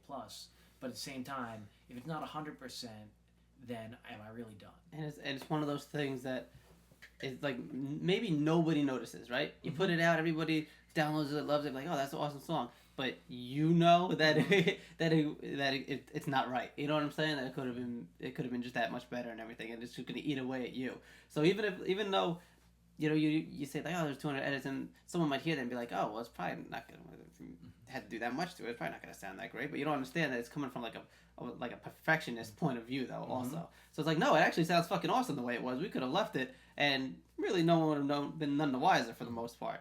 But I would have hated it every time I had to fucking hear myself. You know what I'm saying?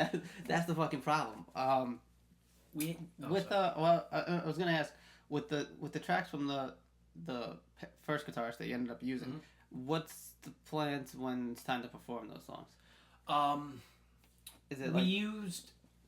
I want to say we used him more as a session musician for particular sections.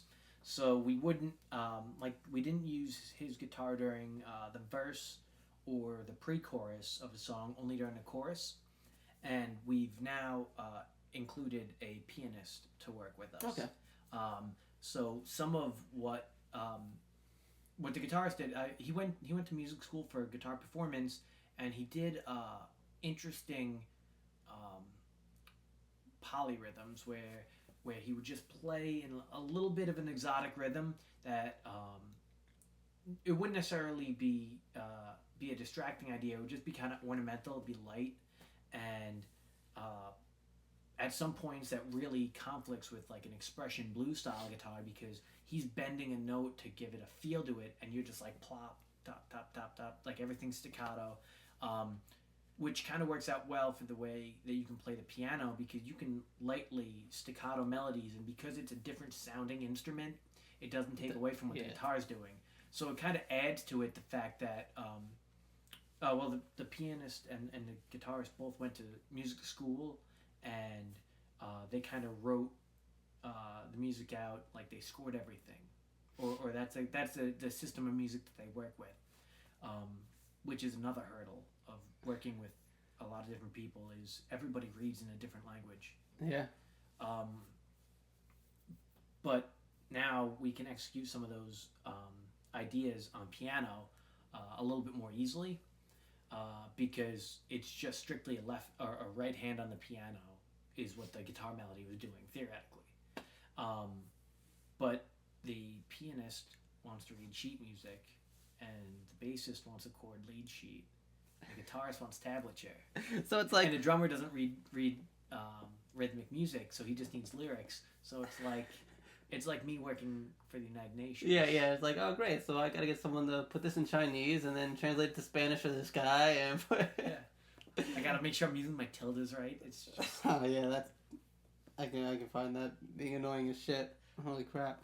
So basically, he was like, all right, we're gonna do these parts with a different instrument. And, all right. I see. And it also, I think, gives a little bit more of an addition to a live performance, because you're going to hear it different than it sounds in the album.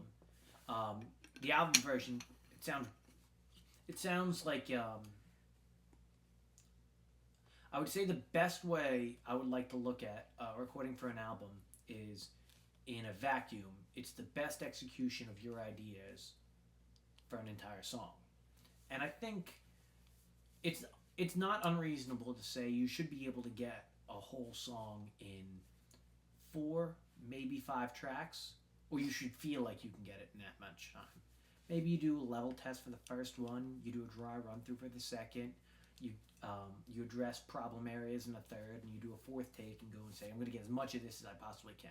In a perfect world, it would be like 4 takes. You take most of the fourth take, you plug in spots of 3 that you knew would be problem, and then anything else that you don't have, you probably have in that second take. Worst case scenario, you have one like repair take where you go and you can blend everything together.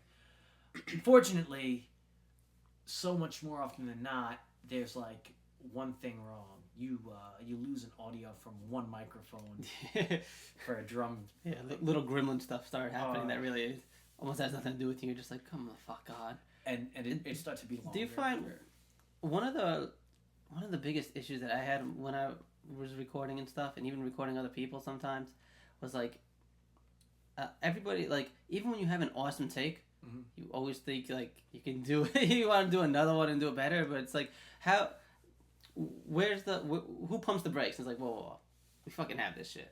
That was fucking solid. Or is it like, does it happen sometimes where it's like, nah, I'm just gonna take 37 more takes of this, and even like usually, especially when I was record my cousin and stuff, like he's one who likes doing that. He's like, nah, I won't do that again, da da da da. And it usually takes to what I keep 3 of the takes, and then I show him that, listen, you're doing this the exact same way every fucking, like, just actually listen to it. Like, you want to do it again, you can, but I'm telling you, you're doing the same thing. Like, it's the exact same outcome. And you're like, all right, that's fine. Keep the third one. I like that one. The philosophy, first off, who pumps the brakes? I early in the process, I just cut the brake lines. I just cut them. Like, I'm like, we're gonna drive and we're gonna keep on going till we get there. And even when we get there, we're gonna keep going through the building. We're gonna go right past it, but it's gonna be fine because we can just look out the window and be like, oh, we got there. We're there. It's cool. We'll know that we got there when we run out of gas. So on the song with Ragtime Piano, I played piano on it. When we were gonna record it, I wanted to make sure I had it. It's about 4-minute and 30-second song. 4-minute and 49 seconds. This is important because I did all the piano in an hour. I did 11 takes. I just finished the song and I'm like, run it back, played it again, run it back, play it again. And I do little changes or little idiosyncrasies, but it was an hour of actual recording. And my goal going in was like, I'm going to spend an hour recording the piano. It's not my natural instrument. I'll probably need more takes. But after I get through 6 or 7, I can start to play it and kind of explore what I'm going to do and understand that if I want to try something off the wall, I have it. I can't go back and do piano. It's not like a guitar I can bring everywhere. Specific pianos, specific sounds. Just put it in a backpack and just strap it on. Like, we were looking for an upright piano. We had the 3 mics set up for it, and I'm like, okay, we got to do this. And it was a thunderstorm, and he's like, I hope we don't lose power here because that could be really bad. I'm like, okay, yeah, no shit. Let's do it. And I'm like, he could have easily said, okay, brakes, and I've been like, no brakes. I think for an instrument such as that, I feel like you can definitely get more. The more takes, you get into more of a flow, get a little more looser with it, especially if it's not one that you play all the time or whatever. So I can definitely see the first few being like, all right, let me just make sure I got the notes down, and then just be like, all right, now I can like warm up a little and get a little loose on it. With the recording that I do, I work with more like a lot of vocalists and rappers and stuff, and depending on the song, sometimes it's like a tactic. Sometimes, like if it's like an aggressive song, or whatever, or if some parts aren't coming out the way with the feeling you think it should, like there's sometimes where like I just cut them off in the middle of it, and when especially if it's one that I think they think is a good take, and like you almost get them pissed on purpose a little. And then, like, the second, third, fourth take after that, it's like, bam, money. You're like, oh, that's exactly what the fuck I was looking for, And sometimes you feel bad about it because, like, it's almost being like the coach. You know what I'm saying? And not in the recent Derek Fisher way. It was like, come on, guys, they put on the shorts the same way that you did. I don't know if you heard that. Oh. It was because they had nobody playing. It was like not one starter was playing, I don't think. So, like, that was... just happened the other day or whatever. They're like, they said it was like talking to like a high school team. It was like when a dad is trying to like talk his little league son into a team and to play well. But sometimes that's what you got to do with like with artists sometimes. You know what I'm saying? They're not like you don't want to be like that, and you also don't want to get too confrontational too. And it all plays on like how many times like you've worked with the person, your working relationship with them too. You know, so it's always a little different with who you're working with, but sometimes it takes that type of push. You know what I'm saying? Like it's the frustration of like not getting it right, and maybe sometimes it's hard to put into words what you know.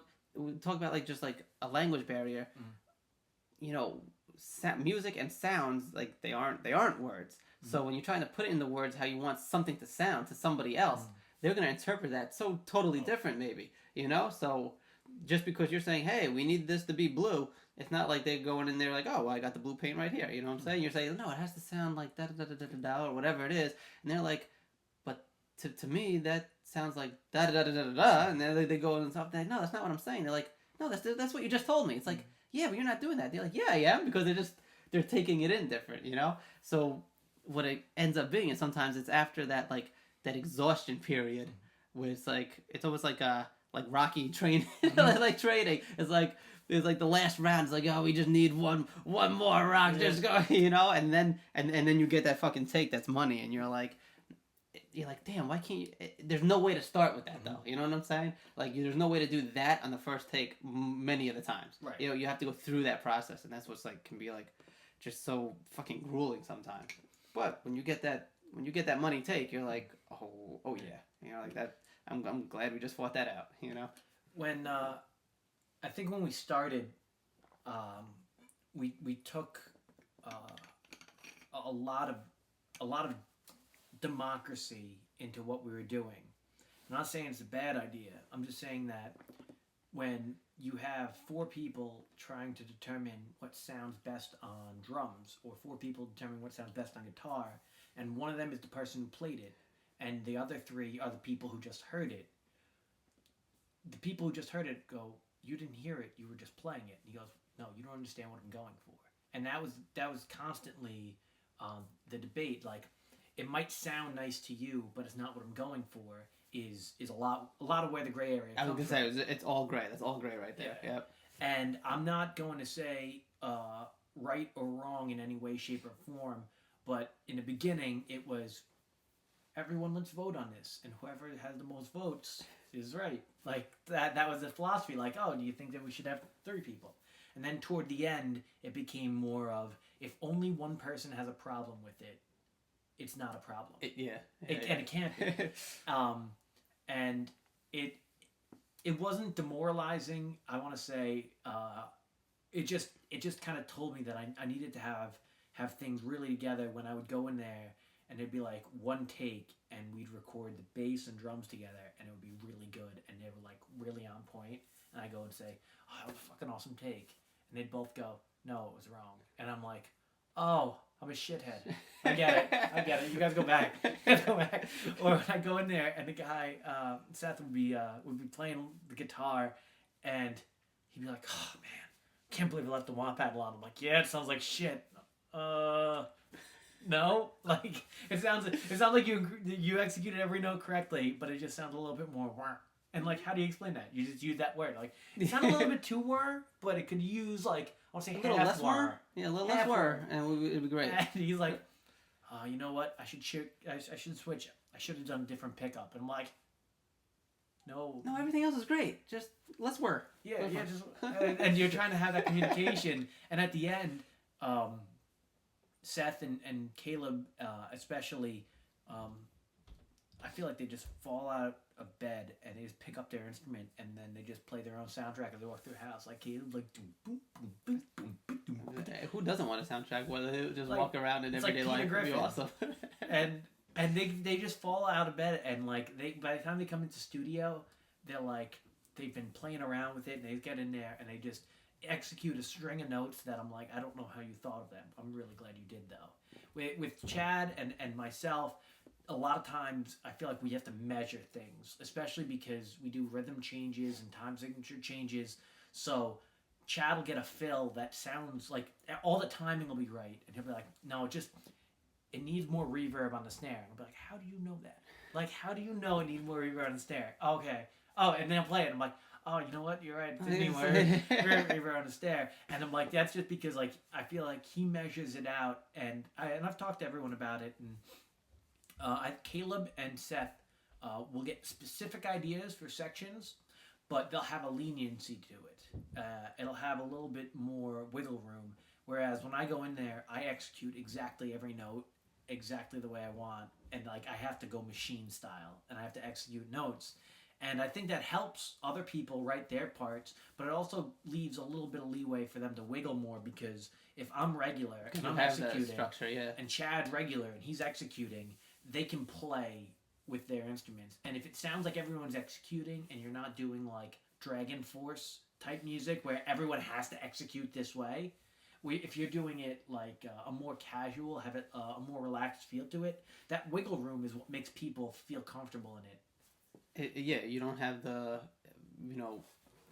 whatever, however you want to call it, overproduced or stiff, or like it's gonna sound like, oh, they're having fun doing that. You know what I'm saying? It always fascinated me with every any type of band, like the whole process of songwriting to recording to final mix downs, and how do you get 4 or 5 people to agree, like, yep, this is the one, like when I work with just a vocalist or a rapper or something, like it's lightweight easy, you know what I'm saying, because it's just maybe one other person, like that's kind of it, so you can bounce out whatever idea, or you can explain why it should be done this way or that way and everything, and you can come to an agreement pretty easily, you got fucking 4 or 5 people, it's like I don't know how any band has ever got any song done. Yeah. You know what I'm saying? Especially if there's more than one person that is, and you're gonna be, if they're musicians, you're all gonna feel, everyone's gonna feel a little, like some type of way about what they're doing, right? How they play it and stuff,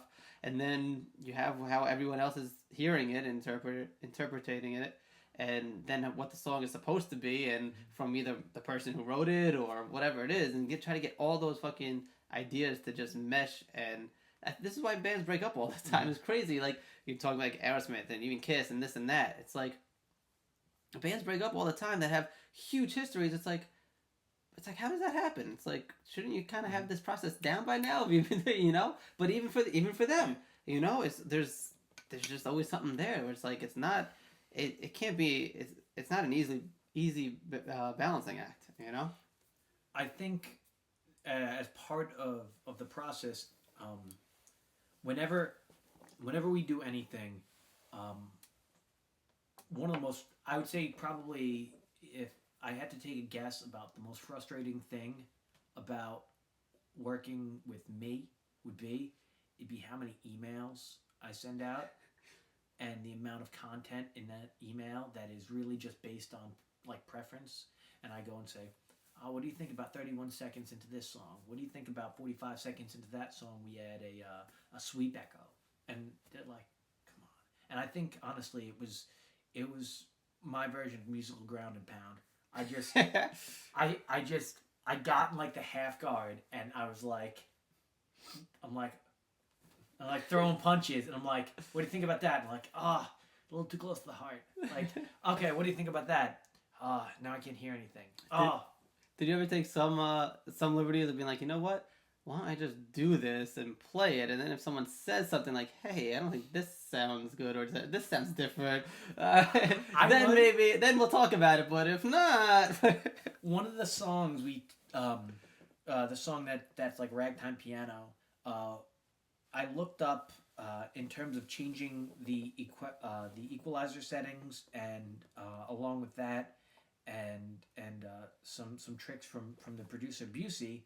We're sitting there one night, and for a stretch of about, I don't know, 4 or 5 months, a lot of the time, it just so happens that every single other member of the band moved within 4 or 5 months from somewhere to somewhere else, and it was like a big involvement of things going on. So we had to clean up the track. We had to do the editing. And sometimes it would mean moving milliseconds. Sometimes it would be like deleting things. And so after every session, we'd send out the tracks and we'd date them, and everyone gets them. Everybody gets them. I'm like, oh, what notes do you have? And I wouldn't hear about notes. I'm like, okay, so on to the next thing. a week later, I'd get a note about the things that we did 2 weeks ago. And so at that point, when that started happening, I'm like, if this is going to happen, I need to change things and I need to leave them there for a while and see what people do. So I had this idea. Seth had brought it up earlier to give it like a little bit of an old time radio feel, and so we tried out by putting the whole mix through an old time radio feel and making it sound like it went through like AM compression, like you cut off the highs and lows, and I want to say you boost a couple frequencies. I can't think off the top of my head what they are, but it gives the illusion of going through an old time radio. We didn't like when that was associated with everything, so then we just put it on piano. Then we just put it on the vocals. Then we switched it. Then we had them crossfade. Like, we had all these different things go on. And by the end, Caleb was very quiet about things more often than not. And if something's really jarring to him and stands out, he just goes, it's like every time it's changed, it just seems to sound better. And I'm like, okay, like, I like that. I like that philosophy. I hope he really has that feeling. And then as we would change things later on, if something really stood out, as I was getting these more eccentric, like they're going, there's no breaks. I'm like, no. And then we invert the mix and have it play backwards for 5 seconds. And they're like, no, okay. We strain it through a cheesecloth. Okay. It's like, okay, maybe we're doing too much. You're doing too much. Do less. And keep it simple, stupid. and then at the end, I feel like everyone was ready for everything to be done. It could have happened faster. It could have happened more efficiently. It could have been less going on, and I think it would have been something that almost 98% of people would have been like, oh, it sounds exactly the same. But for us to be like done with it, for me to feel like it was done, I feel like I had to go too far and be too in depth. And I think at the end of this process, I don't know if they hate me, but I feel like do you remember right after what's his name out of Huntington was in that boxing match with Russian Rocky? What was his name? It happened it was the fight right before he fought Manny Pacquiao. Chris. Yeah, Algieri. They go to the guy who's Russian Rocky after the fight, and they go, "Oh, you're gonna be looking for a rematch because that was a questionable decision for him. He didn't know." He goes, "No, I don't want to see it ever again." Like, it's not that he didn't think he could win the fight. It's just like that was the most tedious process. I can't imagine going through that again. And I think that in some ways, that's what this like. I never want to be this tedious, and I never want to be this. I want to say over-analyzing of anything, but also the people who have worked on it with me go and say, I don't want to be through that ever again. Maybe that means next time when we go in there, we're ready to execute on take 2. Or maybe that means we know how to channel that anger thing. Like, I was more prepared to record instruments for execution, but I was more prepared to record vocals for dynamics. And for aggression and intensity, I could express that better vocally than I could on the instrument. So when I got in there to do vocals, a lot of times I feel like my ability to coach and to talk to people who are doing the takes and give them constructive criticism was way more useful. So they were able to get vocal takes done quicker because I've experienced singing. On other takes, instrumentally, I couldn't give them information that improved their takes because I can't have that experience on playing drums or even playing bass or playing guitar. Like, I'm not going to tell Seth, like, oh, the slide guitar sounds really good, but is there a way that you could turn down the tone from this pickup and up from that? Because I don't know how it corresponds. Well, now this is like, was this like your first time doing like a project like this? Like working with like the amount of people that you worked in, the band setting stuff? Because I know you've done a lot of like, just acoustic stuff too and everything, a lot of stuff on your own. Like, is this like your first project like this, like recording it this way and everything? And it's the first full band project I've done in the studio.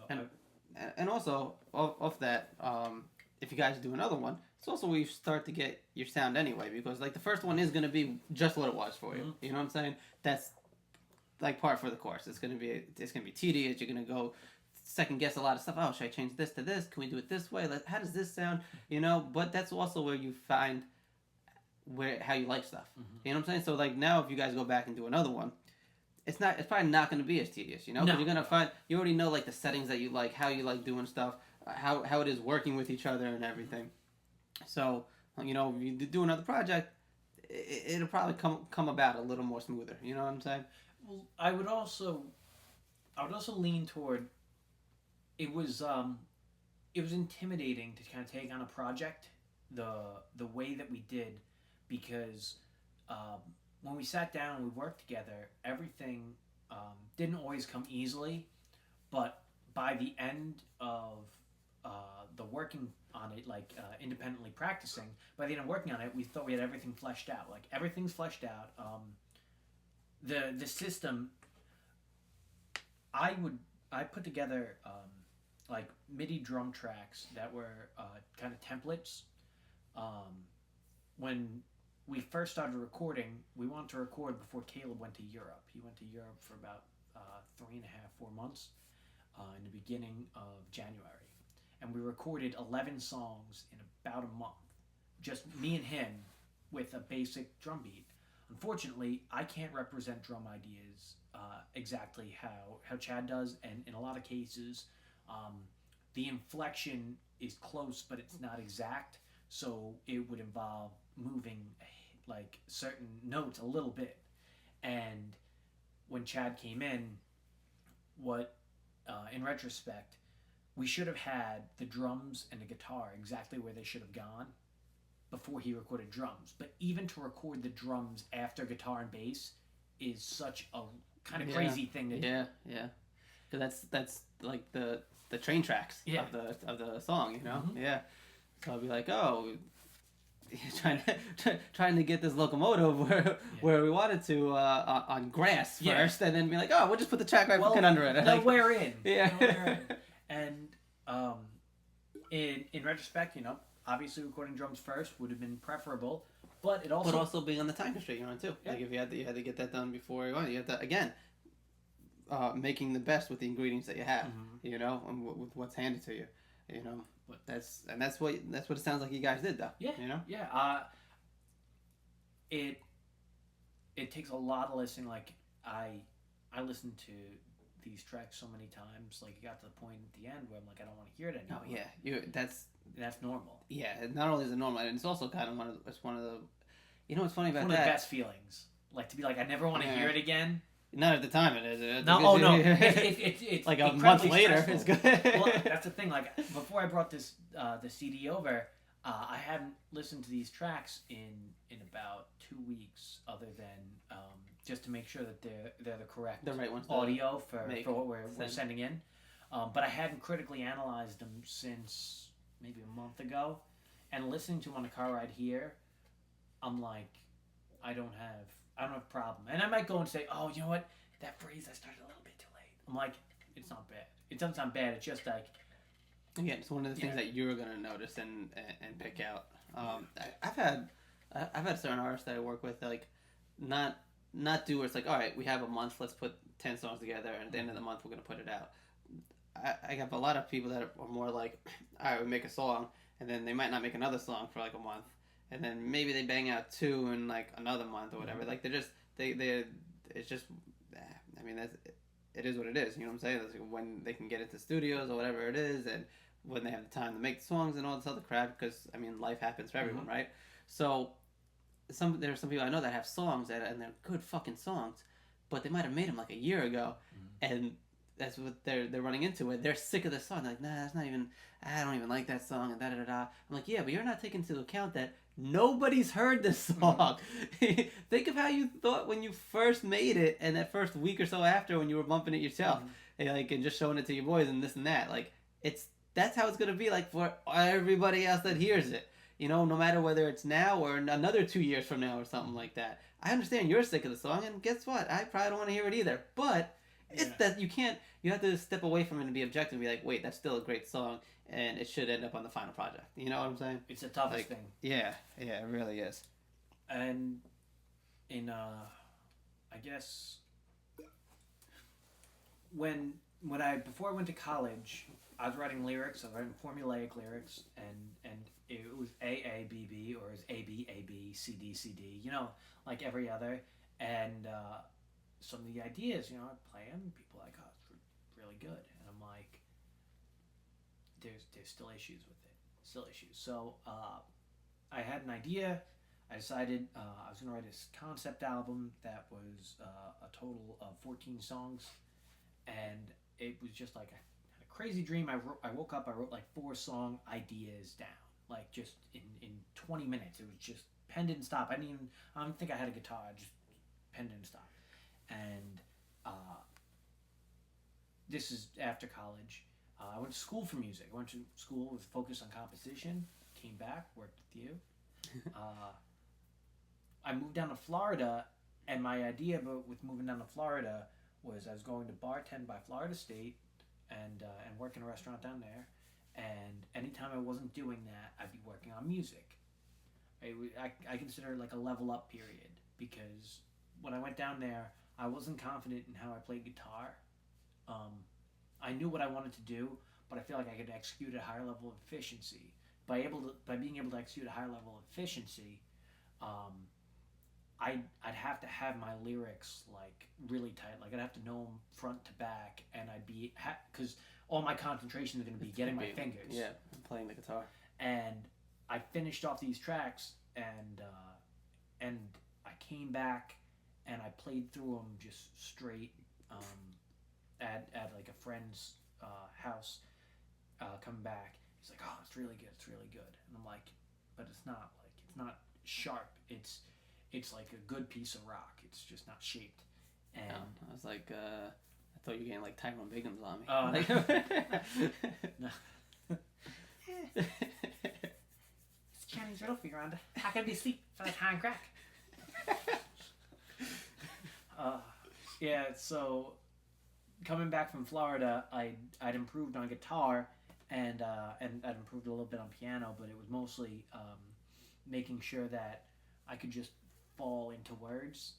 And luckily, after college, when I would hang with friends, very different musically, but the guys who could freestyle would freestyle in each their own unique way, and some of the guys big fans of like wu-tang. Some guys are real big fans of, you know, I call it like singing hip hop. Like it's somewhere in between like D'Angelo and Brian McKnight, and like this kind of quick spoken R&B, I want to call it, as opposed to hip hop. Okay. And hearing how different people like found words, like Aries Spears does a good compilation of 4 rappers. He does Jay-Z, he does LL Cool J, he does Snoop Dogg, and I think DMX is DMX. And like, even when you just like look at him and go, how does every single one of these artists takes a breath, like they incorporate breath in a different way. DMX gets like halfway through his verse and goes, "Uh-oh, need to breathe. Here I come for you. Everyone's in trouble. Arr, arr." Like that's what he does. And then you have like him like doing like Snoop Dogg, where it doesn't even sound like he breathes. He just like triple dibble finger. And he makes up words, and that's like what he does. Like that's his thing. And like Jay-Z has like noises that he makes that are like unique to him, like the way he laughs. Yep. Like yeah. like that, and then everything else, it just feels like he's just talking to his friend, like on the street.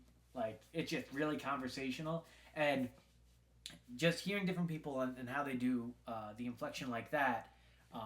It got me out of the habit that I had from music school, where I'd breathe at the beginning of the phrase and I'd breathe at the end of a phrase, and it helped me use pauses differently.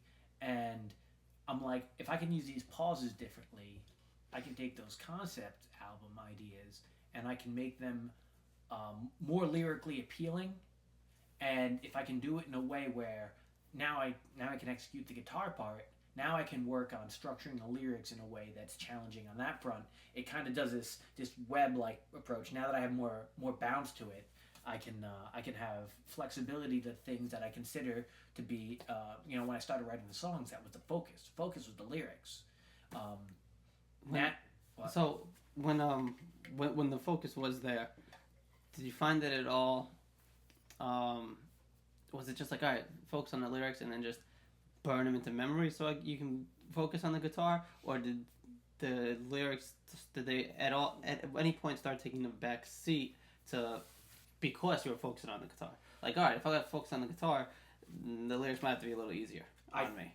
I felt like I had gotten to a point where I didn't have to worry about showcasing the lyrics with an instrumental background, that the instrumental background had its own place and its own purpose. So there were, out of that whole album, I want to say 75-80% of the focus was going to be on lyrics. And I say lyrics specifically because I wasn't doing a lot challenging vocally. I was doing it just words, like it was a purveyance for lyrical content. And maybe 10% of the time or 15% of the time there'd be something really interesting instrumentally, and then maybe 5% of the time I'd do something that was like a real pow vocally, but it was mostly lyrical content because it was meant to be like a story. With the stuff on the EP that we do as a band, a lot of times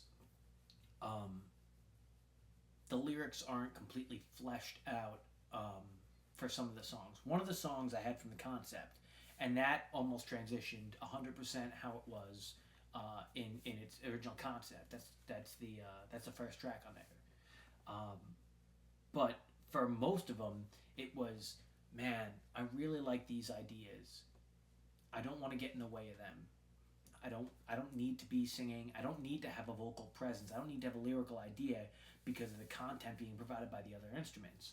Whereas I think when it was just me with an acoustic guitar and singing, everything that I wasn't doing complex vocally, I should be doing something complex instrumentally. And I kind of had this back and forth, and I didn't leave a lot of space for things to breathe. Drawing back and like, I want to say going like 110% on everything intensity-wise made it so much easier. So when we got into a band, to just go and say 70% of the time I'll go 100%, and then the rest of the time I can kind of have it back because it creates more space for what's so interesting to me about the music, stuff that's not being done by me. Like, that stuff to me is not, I don't want to say more interesting to a casual listener, but it's what differentiates, and it helps every section have its own unique idea to it. Which did you? I don't know if I want to ask it as like, which did you prefer, or what did you maybe like more, or how did you find the differences in? So before, when you're just doing more solo and acoustic, and focusing on the lyrics, was it more like, all right, I gotta get these lyrics done, and you can kind of fill in and play with the guitar around it while you're like getting better at playing the guitar, let's say. And then working in the band setting, did you like writing more after they had a musical idea? Because it's like, oh, well, this is what I can do with it now, because it's kind of, again, laying like some of the tracks, like the railroad tracks down, and be like, okay, now I can see how I'm going to drive this, and what I can write into it and stuff. I find like I know for anyway, I find that very common with rappers anyway. They, especially ones that are like, there's different levels, right? Mm-hmm. And I feel the ones that at least that I've worked with and know of and everything, a lot of them will not write anything without a beat. You know what I'm saying? Right. Like, you need that there. Be like, all right, because it works both ways. Where it's hard. Like, if you wrote something without a beat, and you know, like, and you have a vision for it, but now you got to find something that, like, again, to fit around it. It's like doing the lyrics in the guitar track without laying a drum track down or the right drum track down. You're like, all right, now you got to find something that's gonna hopefully magically work with that. When it's like, if you have the music already done, it's like, oh, now I can kind of just do my thing right over this, and it has to work because I'm writing right to it. You know what I'm saying? Everything's gonna be a little more. The flow to it is gonna be it's just gonna be way more on point. Which one, like, do you feel the same way? Did you like doing that more? Did you feel like it was helpful, or the concept work that was solo acoustic with vocals, um, because I was telling a story through words featuring instrument. Um, I put the instrument to lyrics that were already there in a lot of ways, and the way that I would work on my instrumental is I'd throw on Netflix, I'd put it on mute, and I'd just play guitar with whatever was on there, or I'd watch horrible bad movies and I would just play guitar behind it, and I'd be like, oh, you know what, that chord, that's close to the key that I'm looking for, so I can start to apply that to there. And I'd move the capo around the guitar, and I'd be like, okay, that's where that should be. I got to get back there, let's say the fourth line of the verse. And that became like the structure for where I was going to be instrumentally. And then from there, I would I'd extract specific words. Like, I have to get to this word. This is an important word. That's an important word. And the idea would be, now that I have this chord kind of basis laid out, or it's not an exact idea, it's just an area, I could look at my lyrics and say, you know what, this isn't an exact idea, this is an area. And I got to get to this area on my instrument, I got to get to that area on my vocals, and let's see what's the most, I want to say, easily digestible way to get to either. And then as you get that easily digestible, and you start to deviate slightly, and like, is this too far? Is this too far? And you start to pull in different directions. And as you start to do that stretching of the idea, you get new ideas that wouldn't have fit if it was standard, that makes sense now it's diminished, or now it's weird.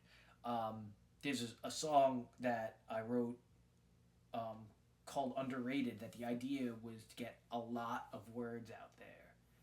And I got a lot of words out there. And they came constantly. And the guitar part was straightforward. Now I change the guitar part up a little bit, I can get these little pauses. So the lyric, and I can do just about every song without an instrument now, because I just know where everything's going to be. But the lyric of Underrated is so quick and has so many like different pretty pictures of the lyric, to think of it as a band idea and not feature those kind of pretty pictures would take away something from the song. So that's like a singer-songwriter thing that if we did it as a band, would have to have that mentality in mind. Whereas other songs that are, I want to say, they breathe a little bit easier, make so much better band songs. They just do.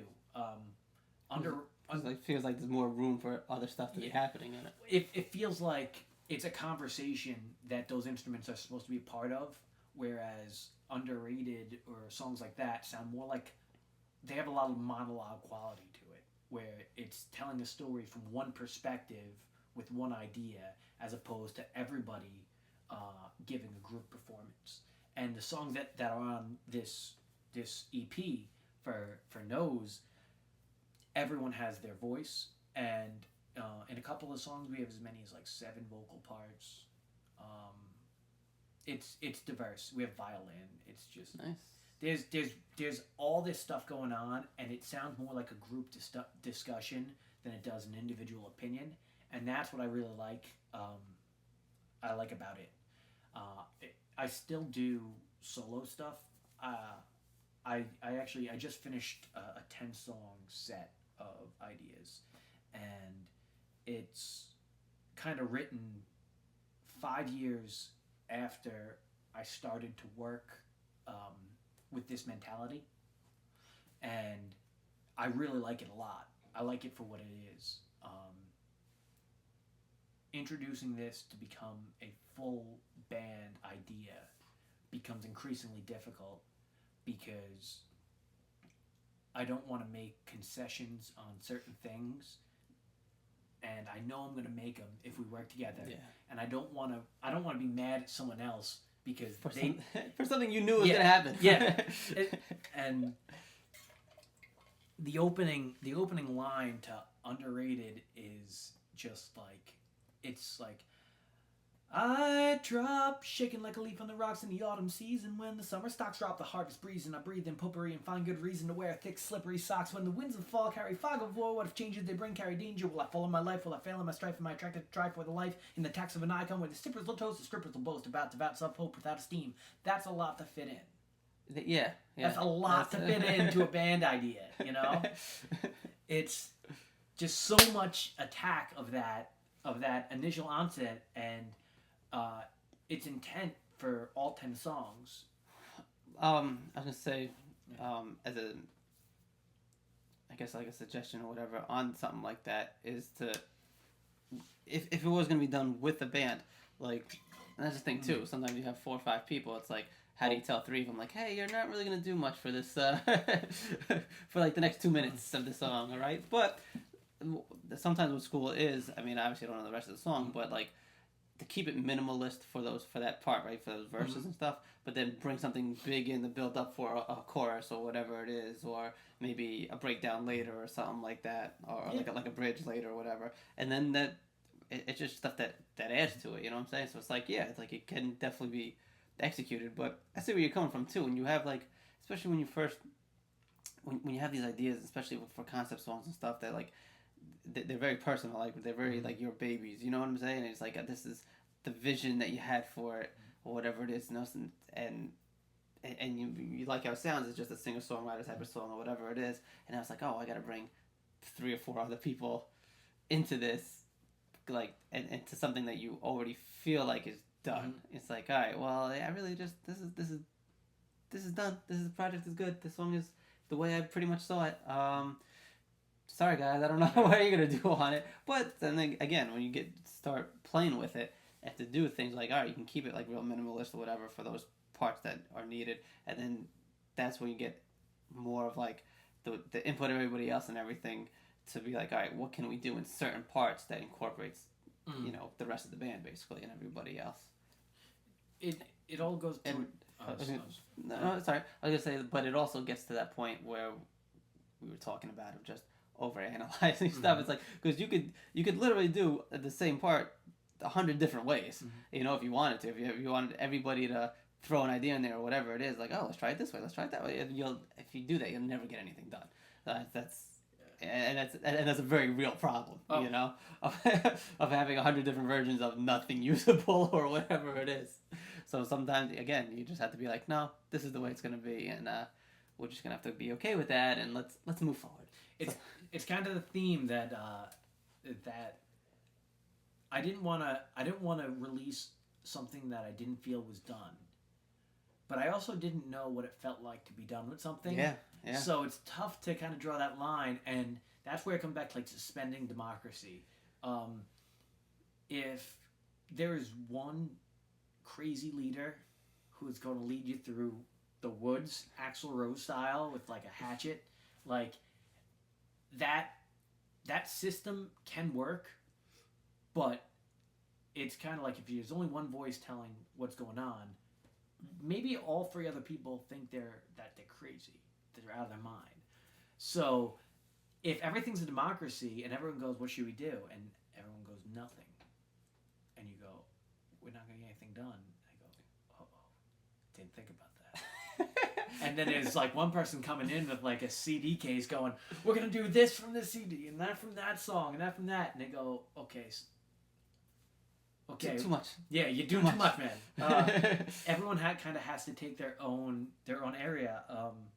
When it comes to artwork, Chad, that's what he does for his job. That's what he does for work. So I'd send him ideas that were like exploding light bulbs and shit. He'd be like, no, don't do that. Don't do that. And I'd be like, see, now I know. I shouldn't do that. Seth, he does computer programming and things of that nature. So what little that I know about web design, I'd say, oh, you know, what are this? He's like, actually, it's easier than you think. I'm like, no, it isn't. It's easier than you think. You know, like that kind of stuff. Being able to compartmentalize and figure out who does what.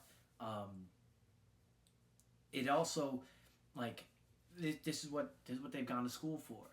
I went to school for music, like composition. So where I might say, oh, you know what, like they never do change anything for the most part about lyrics. Like lyrical changes, I'll go and say, do you think it should be this or this? And they'll say it should be this, and I'll go, okay, that's the way it should be. And it'll be very little like that. Very rarely will it be, oh, you know what, I just don't. I don't think that part should be there. It's that part has a place. What can we do to amend everything to kind of sound great together? And more often than not, that'll be me changing my guitar part or me changing a piano part than it would be me changing a lyrical or a vocal part. Because when it comes to guitar, Seth and Caleb, especially, they're playing stringed instruments, they're like, maybe you're doing too much there, or you know what, it's very busy, or it takes away from what the vocal idea is going for. So they can be very critical about that, and the way that I attack on an instrument are very interesting suggestions instrumentally. But for the most part, lyrically, there aren't a lot of changes that they ask to make. And for the most part, when it comes to bass, the attack of the notes is something that on guitar or on bass or on drums, the attack of the notes is something that we never really question, because the emphasis that person wants is going to be emphasized there. It just might be the place that we use it, or the area, or where it falls, you know. I never feel like with the group it's like the problem is the way you're attacking. It's more of a when you're using that attack. Mm-hmm. And it made things a lot easier, especially toward the end, when we kind of figured out what everyone's strengths and weaknesses are, and where people are going to be most critical, so that they can feel like their wants were addressed, and their points were discussed in a constructive way. Everyone did vocals. Everyone did at least one instrument on there, and vocals were tougher for some people. Instruments were tougher for other people, and that's just the way it works out. So, like, I don't know if everyone knew what would be tough and what would be easy, but they got in there and found out that nothing was going to be easy, and so everything just got raised up a little bit. So vocals, like, there are some tough things to do vocally, and I have suggestions like, first time you do a vocal, do a dry run through. Second time, do it like 3/4 volume. Third time, do maximum volume, and then if you want to get any grittiness or an attack, make that the last take that you do, because your voice is going to be kind of fucked after that. It's going to be more suited for that. And so maybe somebody else comes in and goes, oh, I can't stop thinking about this really intense part of the song. Let me do the intense part first. Yeah! And then they just go, oh, I can't sing anything. Well, that's all I can do now. Now we know. I can do the rest of the song. Now we know. When you're talking about, the concept album, that interests me, because one of the theories I have, I mean, not like Stephen Hawking with my music theory here. I'm just saying. It might be. It is that we've been talking about. I had another guest on, DJ Cinema, and we had talked about just how music and media, and just how it's all consumed now, right? And we had touched on it briefly too. Like, nobody buys CDs anymore. No. Like, if you go into anywhere that you used to buy a CD, like a Best Buy or anything, it went from rows and rows and rows to a section. You know what I'm saying? Like a section of a row, where they have every CD now. You know, so. With the whole push to everything being digital and in the cloud and on your phone and iPods and stuff like that, we were talking about how album sales, and how there's only one that actually went platinum for the last calendar year, and it happened to be Taylor Swift. but there have been a lot of singles being sold and so forth. But we had kind of said that you're still going to see the albums that are going to sell, the ones that are going to be like concept albums, like something like a Pink Floyd album, or Rush, even to me, if there was like something like a like a Reasonable Doubt or whatever that came out now, like, oh, you would want that as an album, because it's a or like American Gangster was like a kind of like a story in that way too, where there's a clear concept to it and you can get it, and like you could pick singles out, but it works really well together as one collective piece of music, right? As a project. And we're saying how those will still be made, because we were like, well, will people even make albums then? You know, because if no one's buying them like that and people are just buying singles and getting money that way, then like, what's the incentive to even do an album? Yeah. Right? Especially for up and coming artists and stuff. Like, they're not seeing albums being sold by you coming up and you're like, oh, I just gotta make one song, really. Right. You know, and then after that, I can just try to make another hit song, and maybe you fail on a few of them, but as long as I can get another one at some point, that's all I really need to do. So where are albums going to be as a collective project, like, going forward, you know? And I'll definitely let you answer it, but I was just thinking that I guess the artists that are going to, it's like the artists that are known for it or that do that are still going to do it, I guess, maybe, but how is someone, again, from coming up, from new artists, like, where's there to even look at to be like, oh, I would have been that artist, you know what I'm saying, that would do albums, when you're not seeing that, you know, it's not something that is like prevalent. So what's going to push that forward? If you look at music like it's literature, and you go and say, this is a 12-chapter book, but I have no fucking use for chapters 3 through 9. Why would you get that book? You'd be like, I like the beginning, kind of the middle, and then I just don't want to read it for like 3.5 minutes. And then I don't want to read it for another thing. Like, why am I still reading this book? Like, I got through chapter 7 and I'm like, fuck you guys. The idea is now that you can release a single every 2 or 3 months, and it'll be like a single push. That's going to work if you have singles to push. But at the same time, some people still like a 35 to 40 minute experience of music. I think that because things are so genre specific now, you hear one track and you go and say, okay, I know what I'm going to hear for the next couple tracks, or I know what the idea is for this. The reason that we wanted to do an EP like this was because it's really diverse. It's 5 different songs. And when I say 5 different songs, these are 5 different songs that you would probably hear one artist do 2 of them together and not the other one. Either because the instrumentation or the subject matter, the aggression, the style of music, things are really different between these 5 tracks. And the reason that we had to do 5 instead of a single is because if somebody heard track 1, I guarantee we would alienate 50% of our target audience just by listening to just track 1, because they go and say, that is just singer-songwriter. It's just like acoustic guitar, vocals, and it's driven by being a pretty song, we'll say. Second song sounds like ragtime piano. No one listens to that. I would alienate 90% of people. So then what is, since you actually use the words, like, what is the target audience then?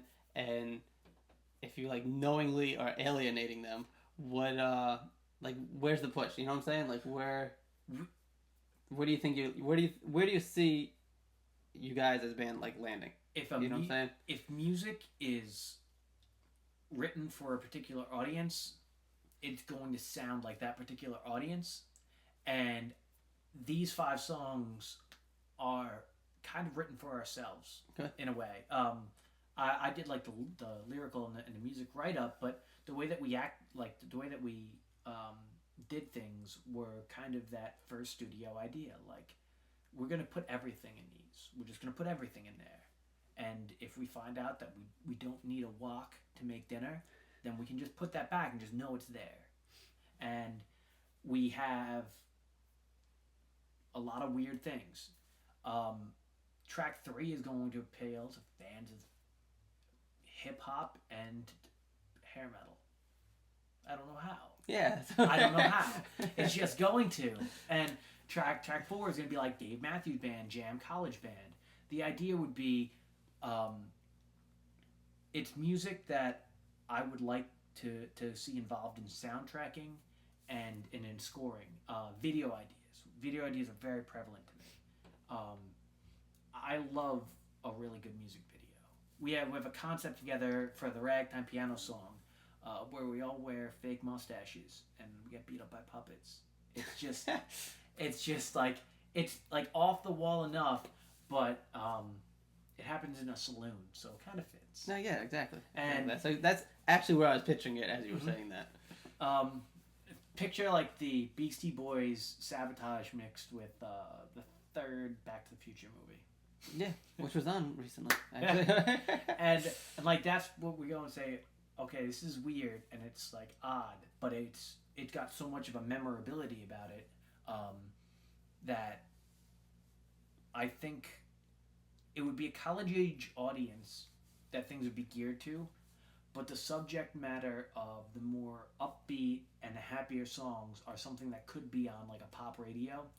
But when we came to like picking out genres, it was kind of like a like in the rock area of a like adult alternative, in the folk area of like it's storytelling. So that was like a conscious effort, or like there was a conscious decision to be like. Well, we had to put genres on it to put on CD Baby. Oh, true that. And I'm like, I don't know what to put this as. Yeah.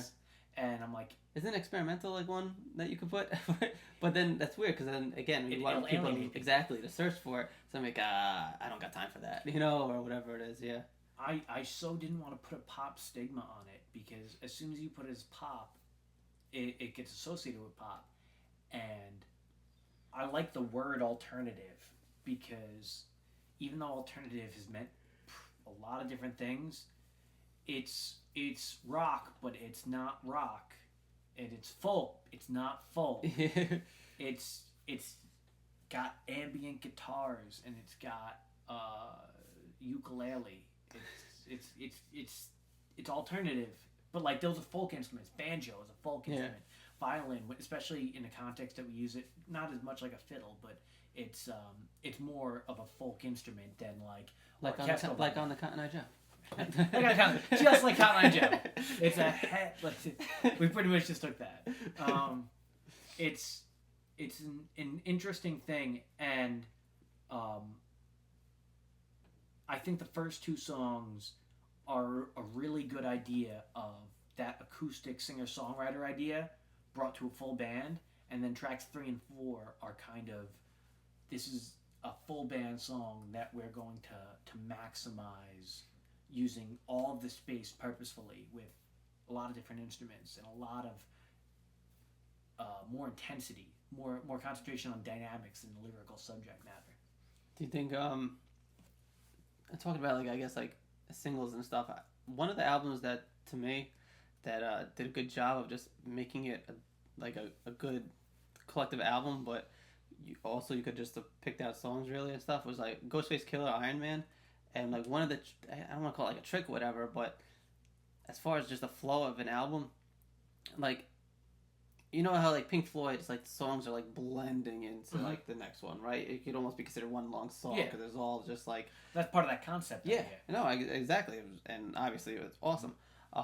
Something on the Ghostface album is more the songs, some of them they're stop kind of abruptly and go into some type of interlude or whatever, where there's it could be you're watching a movie almost, something it goes into some type of altercation, whatever is going on, and then that leads into the next song. It's breaks like that, so it's a different way to use it, but that makes it as something you want to listen to as album. Iron Man, you want to listen to as album, right. Very even with the single that really blew up, they had Daytona 500. I can't say that blew up, but it was popular for hip hop groups and stuff. But the one with Mary J. Blige, that All That I Got Is You, you could pick that out, and that's a good song, it's a good single, but that album just works so well in a way that you wouldn't. I guess you don't go into it expecting it to work that way. You know, and I'm using that example because I actually listened to it pretty recently again, so it was it's fresh, and I was and wu-tang, I guess, is actually kind of known for that too, right? Because they have all the kung fu samples and stuff. They're really known for that and everything, and that's one of the things that kind of gets used and is just blends in. Even 36 Chambers. Now I'm just thinking on it. It's it kind of had that same type of flow, and that had singles on it that you could pull out and be oh, these are dope songs, right? But it also just had an awesome flow to it too, and it just did it in a different way than I guess more of a rock band would or something like that. So it's like it's lending. It's like, oh, there could be some hope for albums still across genres. You know what I'm saying? Because like Pink Floyd actually just came out with something pretty new recently. Yeah. I didn't get to listen to it at all yet. I just know it had come out, so I know nothing about it. It definitely came out. I wish I got to listen to this before we did this and everything. Listen to the new one that we've been talking about because I have a little. I could maybe follow it a little more. You know what I'm saying? I'd rather have you not listen to it yet. Honestly, you're gonna listen to it and you listen back to the podcast and be like, oh shit. Really? I guess it's Oh, this is what you were talking about. It's weird, but like that's it. Artists are artists as filmmakers or as musicians, and Pink Floyd will give you great landscape albums. Like you'll track the path in long distance, whereas there are quick cuts between scenes on hip hop albums and like. The idea of Pink Floyd still survives through bands like Fish and Dave Matthews Band, who there are good portions of time you don't know what song you're in. Yeah. I mean, they blend together. They're so genre isolated to be this jam band that they can play 20-minute songs, and you'll be like, is that 3 different songs? Is this a 20-minute song? Is that what I'm hearing right now? Whereas there are definitive changes to really, really high-quality hip-hop albums that have so much content. And sorry, it just popped into my head. Common is a good example of that. A lot of his albums too and stuff. That type of flow to it. When Eminem would talk about his albums, he said he had to have like his pop hook in there, and then he could do his artistically appealing ideas. That was the '90s mentality. I feel like a guy like Eminem wouldn't have the forum to release tracks that were really important to him because there'd be so much of a concentration of like, just get the single out there and then you can perform whatever you want live. That kind of emphasis. And I feel like it could be creatively stifling to an artist who is really creative to not release an album, but to an artist who has a ton of flaws in their game, only releasing singles makes it so much easier, especially if they have a conglomerate of writers. I wanted to bring that up with someone like a Rihanna or whatever. Like that's like one of the more talked about ones, and I think it was like the Man Down record was something like they spent $1 million on it or whatever like that, and the different like how many different people work on it, and like how do you feel when it's like there are a lot of artists like that I mean, she's basically just a voice and personality when it comes down to it, right? Because she's not writing anything or whatever. And she's going out there to look like Rihanna and to give interviews like they expect her. It's so weird that's big business right there too. Right. You know, like the behind the scenes people are the actual important people of it, right? As far as the song goes, but. They're like nobody knows who the fuck they are. You know what I'm saying? Like any football, like generally speaking. If the situation was further down the line, who knows how I'd feel in like 20 or 30 years? Like, because maybe these 50-year-old, 60-year-old writers for her, if they're that old, maybe they were writing music in the 80s that they couldn't get played because they didn't look a certain way or they didn't sound a certain way, and there was no way of masking that. Now they're like in a position where they have power. Like, my ideas are good, I just don't have a media for which to present them. On that front, I'm like, well, it's really good that they can have a forum for that. But on the other end of it, it's now a time where it's like shows like The Voice, like no matter what you look like and no matter what you do, if you have the good songs, you can do it. And it's like you're hosting this with Adam Levine, like you're continually contradicting yourself, like. You're gonna. Wasn't CeeLo on it? He don't look good. No. He doesn't. You know what? CeeLo Green is. Good job. I think that he maximized his potential. He did total 180 and got and worked out. It worked out. It sometimes when you do things by yourself, it's like committing to having a lottery ticket, and when you're doing it, it's like I'm picking 3 numbers in quick draw. I just need one of them to hit. That's all I need. Now you've obviously been doing this for a long time. Is there a point, because I'm glad you brought it up, where you're like, hey, you never know, 20 years, 30 years down the road, I might be in that same position where I'm the one writing a Rihanna song, or Right. whoever that person is. And like, so where, when you're first coming up, I feel like that's not what anyone wants to do, right? You know what I'm saying? You're like, no, this is me. I'm stay true to myself, true to the game. You know what I'm saying? This is what I'm putting out there. Do you feel, as you get older in it and everything, that it's like, all right, I could see shifting over to doing this and stuff, and even and CeeLo is a good example of that too. Like, he was pretty like known rapper and everything too, right? But he took, and he always sang a little too. Like, he always had that in the Goody Mob songs and stuff. Like, he always had that type of style that was in there. And then just went more with it. It was like, I'm gonna go try this out now. You know what I'm saying? And ran with that way. Do you feel like, I'm not sure how to word it, but There'd be a benefit to being a writer for another performer. and would you feel, again, it's gonna be hard to ask. Like, if you ask this, I feel you get 3 different answers. If I ask you this question 10 years ago, now, and then 10 years from now, you might get 3 different answers Right. of it. You know, how your feelings would be on making that shift if it was available or whatever. Okay. You know, so 10 years ago, I would be very, very close-minded about it. yeah, I've kind of been writing music my whole life in my head until I actually put down on paper. I was just like, I'd kick around ideas, like, I'd sing words to songs that weren't there, and I'd be like, I enjoy that. And I told myself, like, I'd go in college, going for music. I was working on things, and I'm like, I have an idea. Just like anything else, if I did anything for 3 years and tried to come out and say, you got to hear this. I've been doing this for 3 years. Somebody who's doing it for 10 years goes, shut your fucking mouth. Like, no, just shut up.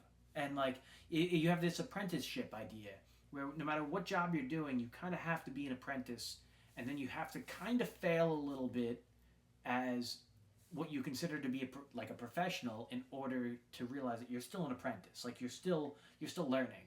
And I didn't want to release anything that I felt would be analyzed by people and go and say, that's apprentice work. I want to say that's a professional musician. So my whole 20s, I was like, I want to release something, but I want to make sure that it is an exact representation of what I want to do, what I want represented, and I want to make sure it's 100% authentic. Because 10 years ago, me would be really pissed if it wasn't authentic. And now me would be really pissed if it wasn't really measured out.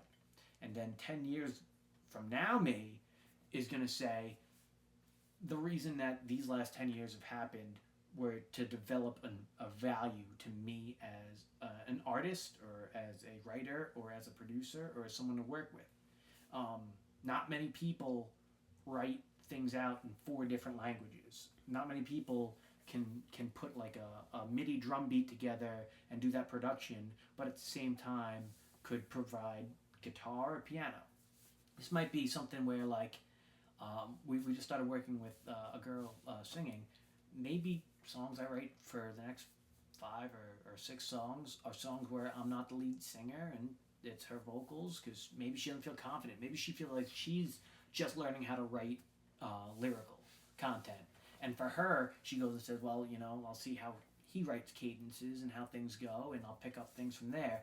And I think it's really just going to be changing perspective on the same idea. When I was 20 years old, I was like, of course, this is going to be authentic. It has no value to anyone else but me, so I have no reason but be authentic. Now I'm like, I'm trying to make sure this has value to everyone.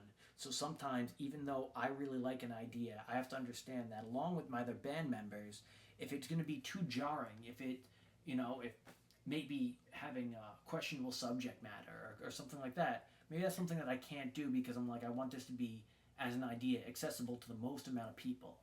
10 years from now, I might have the ability to be accessible to even more people. I wouldn't want to close off opportunities there. But at the same time, if in 10 years I haven't figured out what my value is, then I'm not really a professional musician. I'm just doing it as a hobby. I was gonna say that's how you end up with a Taylor Swift song with dubstep in it, though. Yeah. I knew you were trouble when you walked in. That's a very I like the take. Oh. You know, I like the take on it. And that's what I catch myself in the same type of seeing it the same way. You know, and obviously you don't know that. Like again, 10 years ago, I'd have been like, no, there's no way I'm fucking gonna do that shit. You know what I'm saying? Right. But as you progress along, you see you don't view it the same way. It's the perspective shift. Yeah. You know, you're not like, oh, maybe I was kind of being an idiot thinking that way back then. But were you really? No, you were just young and had that confidence and coming up and wanted it the way you wanted it. You know. Yeah. Maybe selfishly, right? Right or wrong, good or bad, even. It's supposed to be selfish. You know. Yeah. And then as you go through it, especially when you finally get into parts where you're realizing the actual business of it, and then you start seeing like, okay, it's not that the way I want to do it isn't totally. There's no way it would ever work, but it does have to be tweaked. You know, and I don't mean tweaked to the point where it's like you're totally losing like the morals of yourself or something like that, but just to how you said, like, you want it to be true to you, but you want it to reach a bunch of people, right? Because otherwise, that's what it is. You're stuck in a hobby. You know what I'm saying? And if you're fine, okay with that, then that's beautiful too. That's fine. You know, but if it's something that's like, oh, I don't want to do the graphic design too, or I don't want to program computers, like I just want to do this, then you're like, all right, which avenues is going to allow me to do this so I don't have to do anything else? And sometimes it might be like, oh, I'll write a song for Rihanna. Sometimes that's what ends up coming to, you know?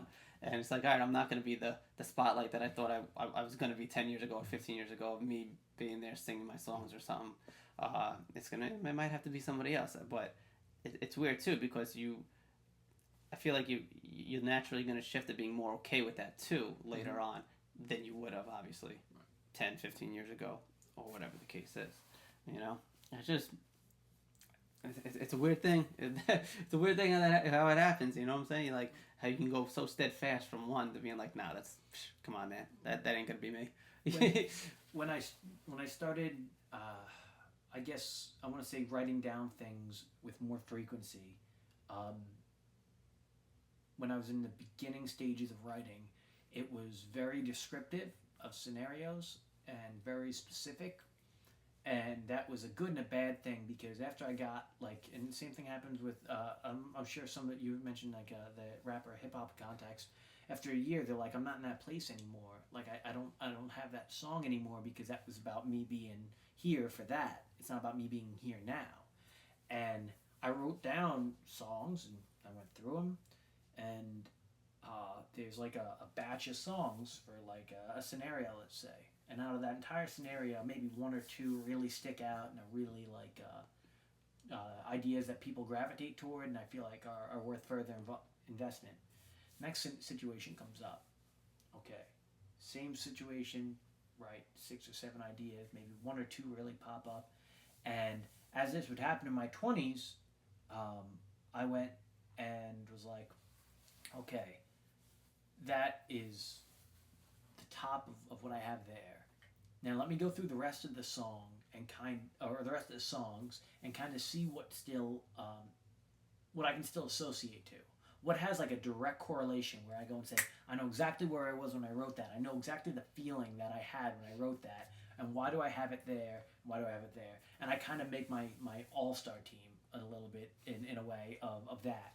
And I say, oh, you know what? That was a really good word. Like I couldn't use it for that song, but strawberry as a word makes sense, because it really vividly describes lipstick, or it describes an area, or it describes a meal. Like you can have other senses kind of gravitate towards strawberry. I'm like, strawberry is a good word. Okay, going forward, an idea of strawberry or another fruit concept could be really good. I'll get up to another song later on, and I'll be like, oh, it's fucking sour. I'm like, I'm not going to say it's lemons. I'm not going to say it's lemons. I'm not going to say it's lemons, but it's there. It's there. Okay. So now I have my all-star team. I'm like, okay, lemons. Just keep it in mind. And like, and that's how I would build these songs. So when I got like midway through my 20s, I had this stable of songs, and out of, I don't know, notebooks and things like that, we'll say it's somewhere around 40. Like, it's a decent number. That's a good number. Out of these 40, I wouldn't consider... So one subject notebooks or 2-3 subject notebooks? How big are these notebooks we're talking about? Different style. All style. All different, just 40 random notebooks. I have a couple marbles. It's a lot either way. Oh yeah, no. Dude, and sometimes it's just writing down a bunch of words in sequence and just like writing down stream of consciousness. Yeah. And going like, oh, highlight that one. And I'm looking back. I'm like, oh, like I like that. And I get to my mid-20s, and it turns from, oh my god, I have all this content, to me going, I'm only going to be able to tell people one time what my idea is. Because after the first time, before you say an idea, there's going to be a judgment about what that idea is before you say anything. So you get one chance at a first impression. And friends of mine would release these like 15-song albums like twice a year, and they all just had 1 or 2 songs on them that would really appeal, stand out. And they kind of dilute it, because rather than have all the best ideas in one song, it was one idea rich song and then scant ideas. Like, you can't look forward to 4 seconds of the song and call it a complete song. It's a clip, you know. It's a vine. So do you think this right now then is like your Illmatic? It's like no. Because I would say that sometimes that's how you get that an Illmatic, a Reasonable Doubt, a Ready to Die, because they think like, yeah, it's that same mentality though, that I'm only gonna be able to put out one thing.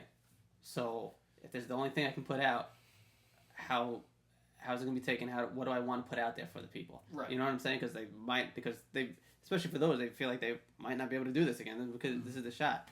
I know for bands it could be different. I could just speak with like how certain rappers and different rappers come up and stuff. That's a legit feeling. Mm-hmm. It's like I might not have money again to ever fucking record something or whatever it is. Like, this is it. This is the only thing I can put out. And then that's how you get those, not only those albums, but also the shit that comes after it. It's like when, you know, It Was Written was still an awesome album. Yeah. You know, but it gets shitted on for not being as good as Illmatic, though. It was like, but how are you gonna, like... How do you follow that? Yeah, exactly, right? And it's the same thing. It's like, it's already, they did that already in a different spot now, so you're gonna come... There are gonna be different songs, like... And Jay-Z's a good example of that, especially now, where he's worth almost $500 million. And people are like, oh, he just talks about money and being rich. It's like, what do you expect? What do you think he's going to talk about? That's what he is. You know what I'm saying? And I'm not going to get too nerdy with it, because really, he was talking about all that in Reasonable Doubt too. So it's like, that argument to me is just retarded, because he was talking about all that back then. He just wasn't worth $500 million then. He was just a few $100,000 maybe. You know what I'm saying? He knew his own value then. Yeah, exactly. You know. Well, I would say Reasonable Doubt, Illmatic, those are albums where someone's going to give you everything that they have, and you're going to say, wow, that's everything you have. That's unbelievable. What we wanted to do with this EP was say, we want the songs that, you know, people are going to enjoy the most. It's not, I want to say, music nerdy. Some of the other songs that we do where they're constantly changing time signatures and keys and they're more like avant-garde, that's more the experimental side. That's another reason why I didn't want to put like the experimental on this. Yeah. Almost every track on this EP is in 4/4 time. There's some changes, but keeps in a very regular key, and if the key changes happen, they're not as abrasive. And what I would say is this is the most easily digestible 5 songs that we have for a listener who would never listen to us to listen to and say, that might be something I'm interested in, because we didn't want to alienate people, but we did want to show diversity between the tracks. Gotcha. So there was a whittling down process. Yeah. The 6 songs that didn't make it on to here that we had finished recording are every single one of them has a changing time signature.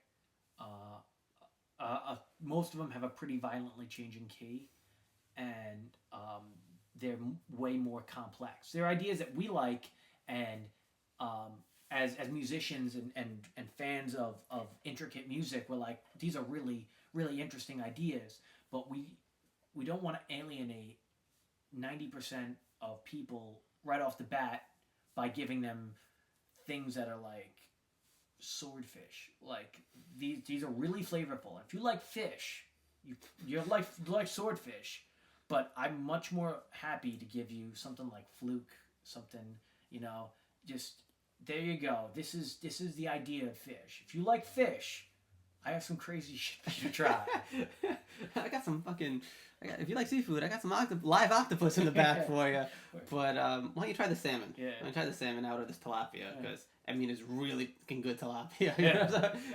You're gonna enjoy it. But it's seasoned well. Like we spend a lot of time like making sure we understand. Like tilapia is gonna taste how you put stuff on it. Like it's gonna taste in the flavor you prepare it. So there's a lot of flavor there.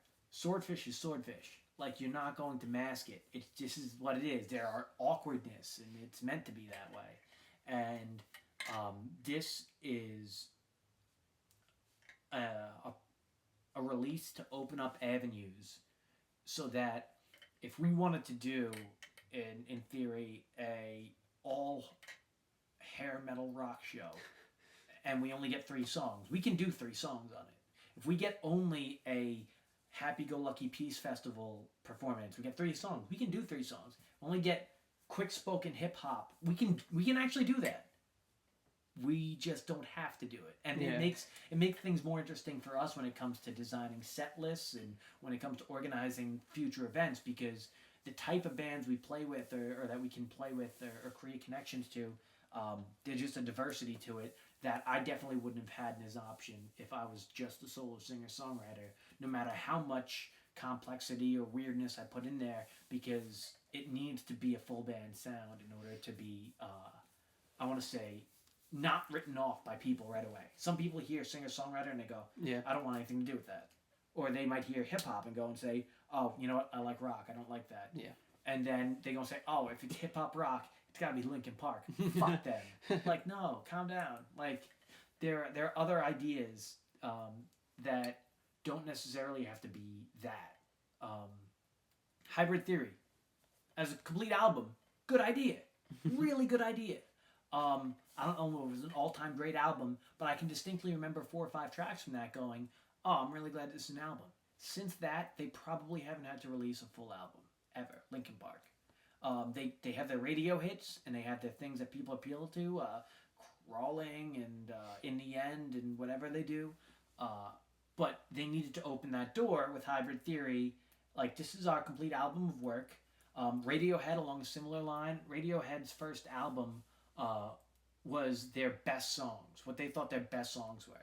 And one of them happened to be Creep, which got hit, like, I'm a creep. Oh, yeah. And that got them immense popularity. The album after that was called The Bends.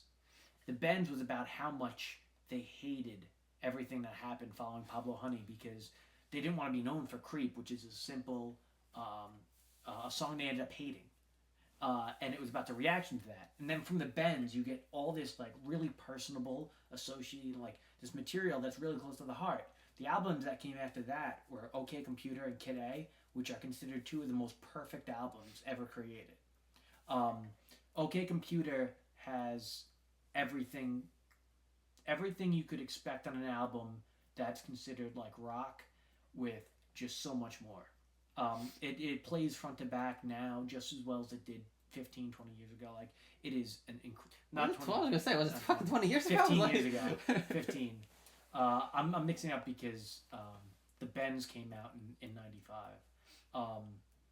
And Kid A is a little bit more eccentric.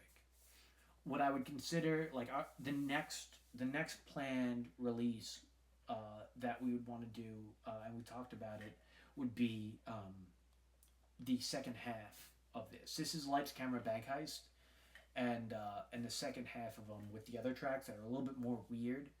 The other end is going to be what we call the Arraignment EP. Okay, I like the tying in together. I'm a fan of that, without a doubt.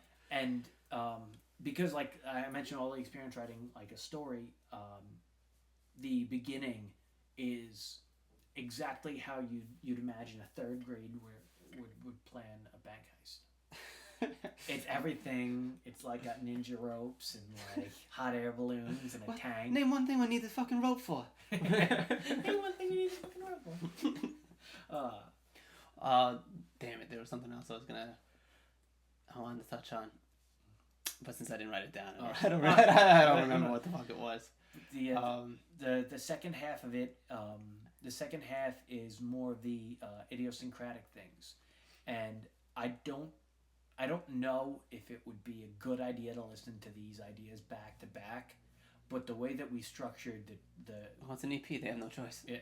No, I just meant like each EP together. Like I don't know if they would combine to make one full album a really an album of great continuity. I don't think it would definitely not be. But we kind of structured them so you could listen to one front to back and feel like you have a whole story. And with the next half of tracks that we were planning on doing, it's a little bit darker. Everything on this album is very light, even when it's like heavier guitars.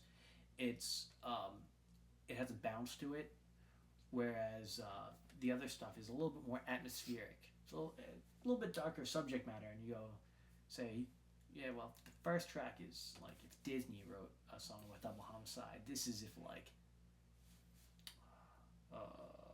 if Alfred Hitchcock wrote a song about Armageddon. yeah, I guess it. I'm trying to think of Paul Thomas Anderson, who did Boogie Nights. Okay. Like it's like the Boogie Nights of Disney movies. I think there actually are websites that are geared towards that, but I'm sure they are. But they also ask if you're 18 and you just have to click yes to get it. I'm gonna trust your opinion on this. So I hear. Okay. So tell everyone where they can find this now. Okay. And It's the band page is currently being developed for noonesays.eureka.com.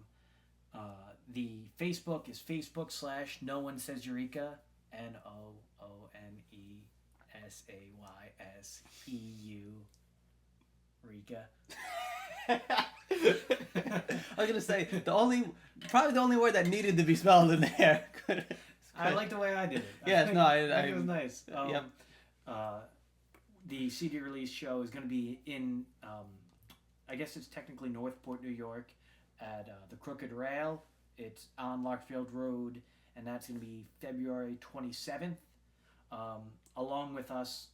What is that, a Friday or a Saturday? Friday. It's a Friday, okay. We're going to have another CD release that day. We kind of planned it with a friend of ours. He's got, I want to say more of like a Weezer influence style alternative rock. And he's going to be doing a release then too, and it's probably going to be a deal where if you go in there, you get like the download card, and you can just get both albums on the download card. That way, you don't gotta carry a CD. Have you seen the like business card sizes that just have the flip out thumb drive on them? Oh yeah. That's a pretty cool way to go about it too. Those are awesome. I know some DJs that use it for like with their mixes on it to give it that out. I've seen them included in cassette tapes too.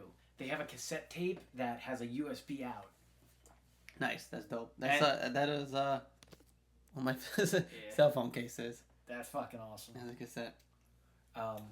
Yeah, that, and then after February 27th, I don't know what I'm gonna think about, because this has been a lot of long nights, and I haven't even been able to think about what happens when it's done. Yeah, well, I'm definitely interested in hearing it now. That's for sure. Yeah. That's probably what I'm gonna do as soon as you leave here and I go to eat. Is if I'm gonna pop that in, because my car is the only place I have a CD player now. So the only thing I'm gonna ask is one thing is don't say you like it. Don't say. Listen. I record people. You know what I'm saying? What you're gonna hear from me, the last thing you're ever gonna hear from me is just appeasement. You know what I'm saying? Good. So if there's shit in it that that person don't like or whatever, this and that, I'm like, hey, song 2 and 3, not my thing, but number 4 I liked a lot. I liked how blah blah blah blah blah whatever, you know. Yeah. Like that. I'm not gonna just stroke your cock. Oh, good. I just I love to be given criticism,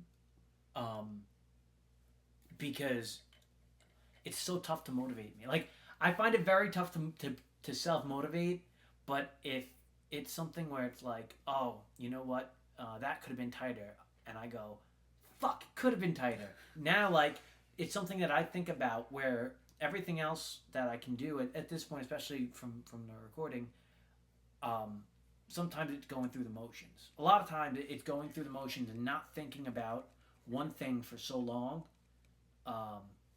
And so, like, I'll be playing piano, I'll go, okay, I gotta sing here.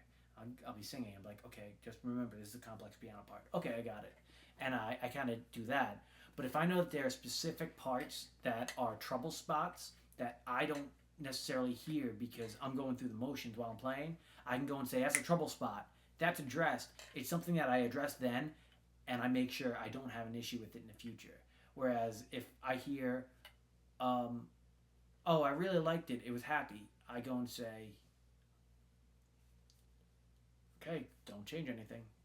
Better not change. And this, I'm always looking to improve it. I'm always looking to make it different, and I'm always looking to make it exciting so that even though, like, one of these songs is really, really the first track, and to a lesser extent, the second track, they're really pop. They're major. They're really sing-alongable at points. And in order to make those songs really interesting, the idiosyncrasies and how they can be presented in a different way, maybe even just taking a breath at a different time, that's the stuff I like to hear, because it's so much more than just the appeasement. It's trying to make a product better and trying to make it, if it associates to 99% of people, how can it associate to 100 or things like that? That I'm always looking for the improvement, and I look forward to it. And we're gonna feature a track for free online. It's the last track. It's called Yogimisapo. Spell that one. No. Yogimesapo. We shortened "You Give Me Support" into one word. Okay. Nice. It could fit on a sticker, I guess. Yeah. It's easier to spell that than Eureka, apparently. It is. Wait, what's it? No One Says Eureka. No One Says it's Eureka. The band name. So find it. It's on Facebook. I'm sure if you Google it, eventually the website will be up. So I guess what is the 27th, like the actual release of the CD? All right, cool. So what we're gonna try and do is we're gonna try to make Yogimisapo available earlier. If you happen to like Yogimisapo, you're gonna like the first 2 tracks on the album.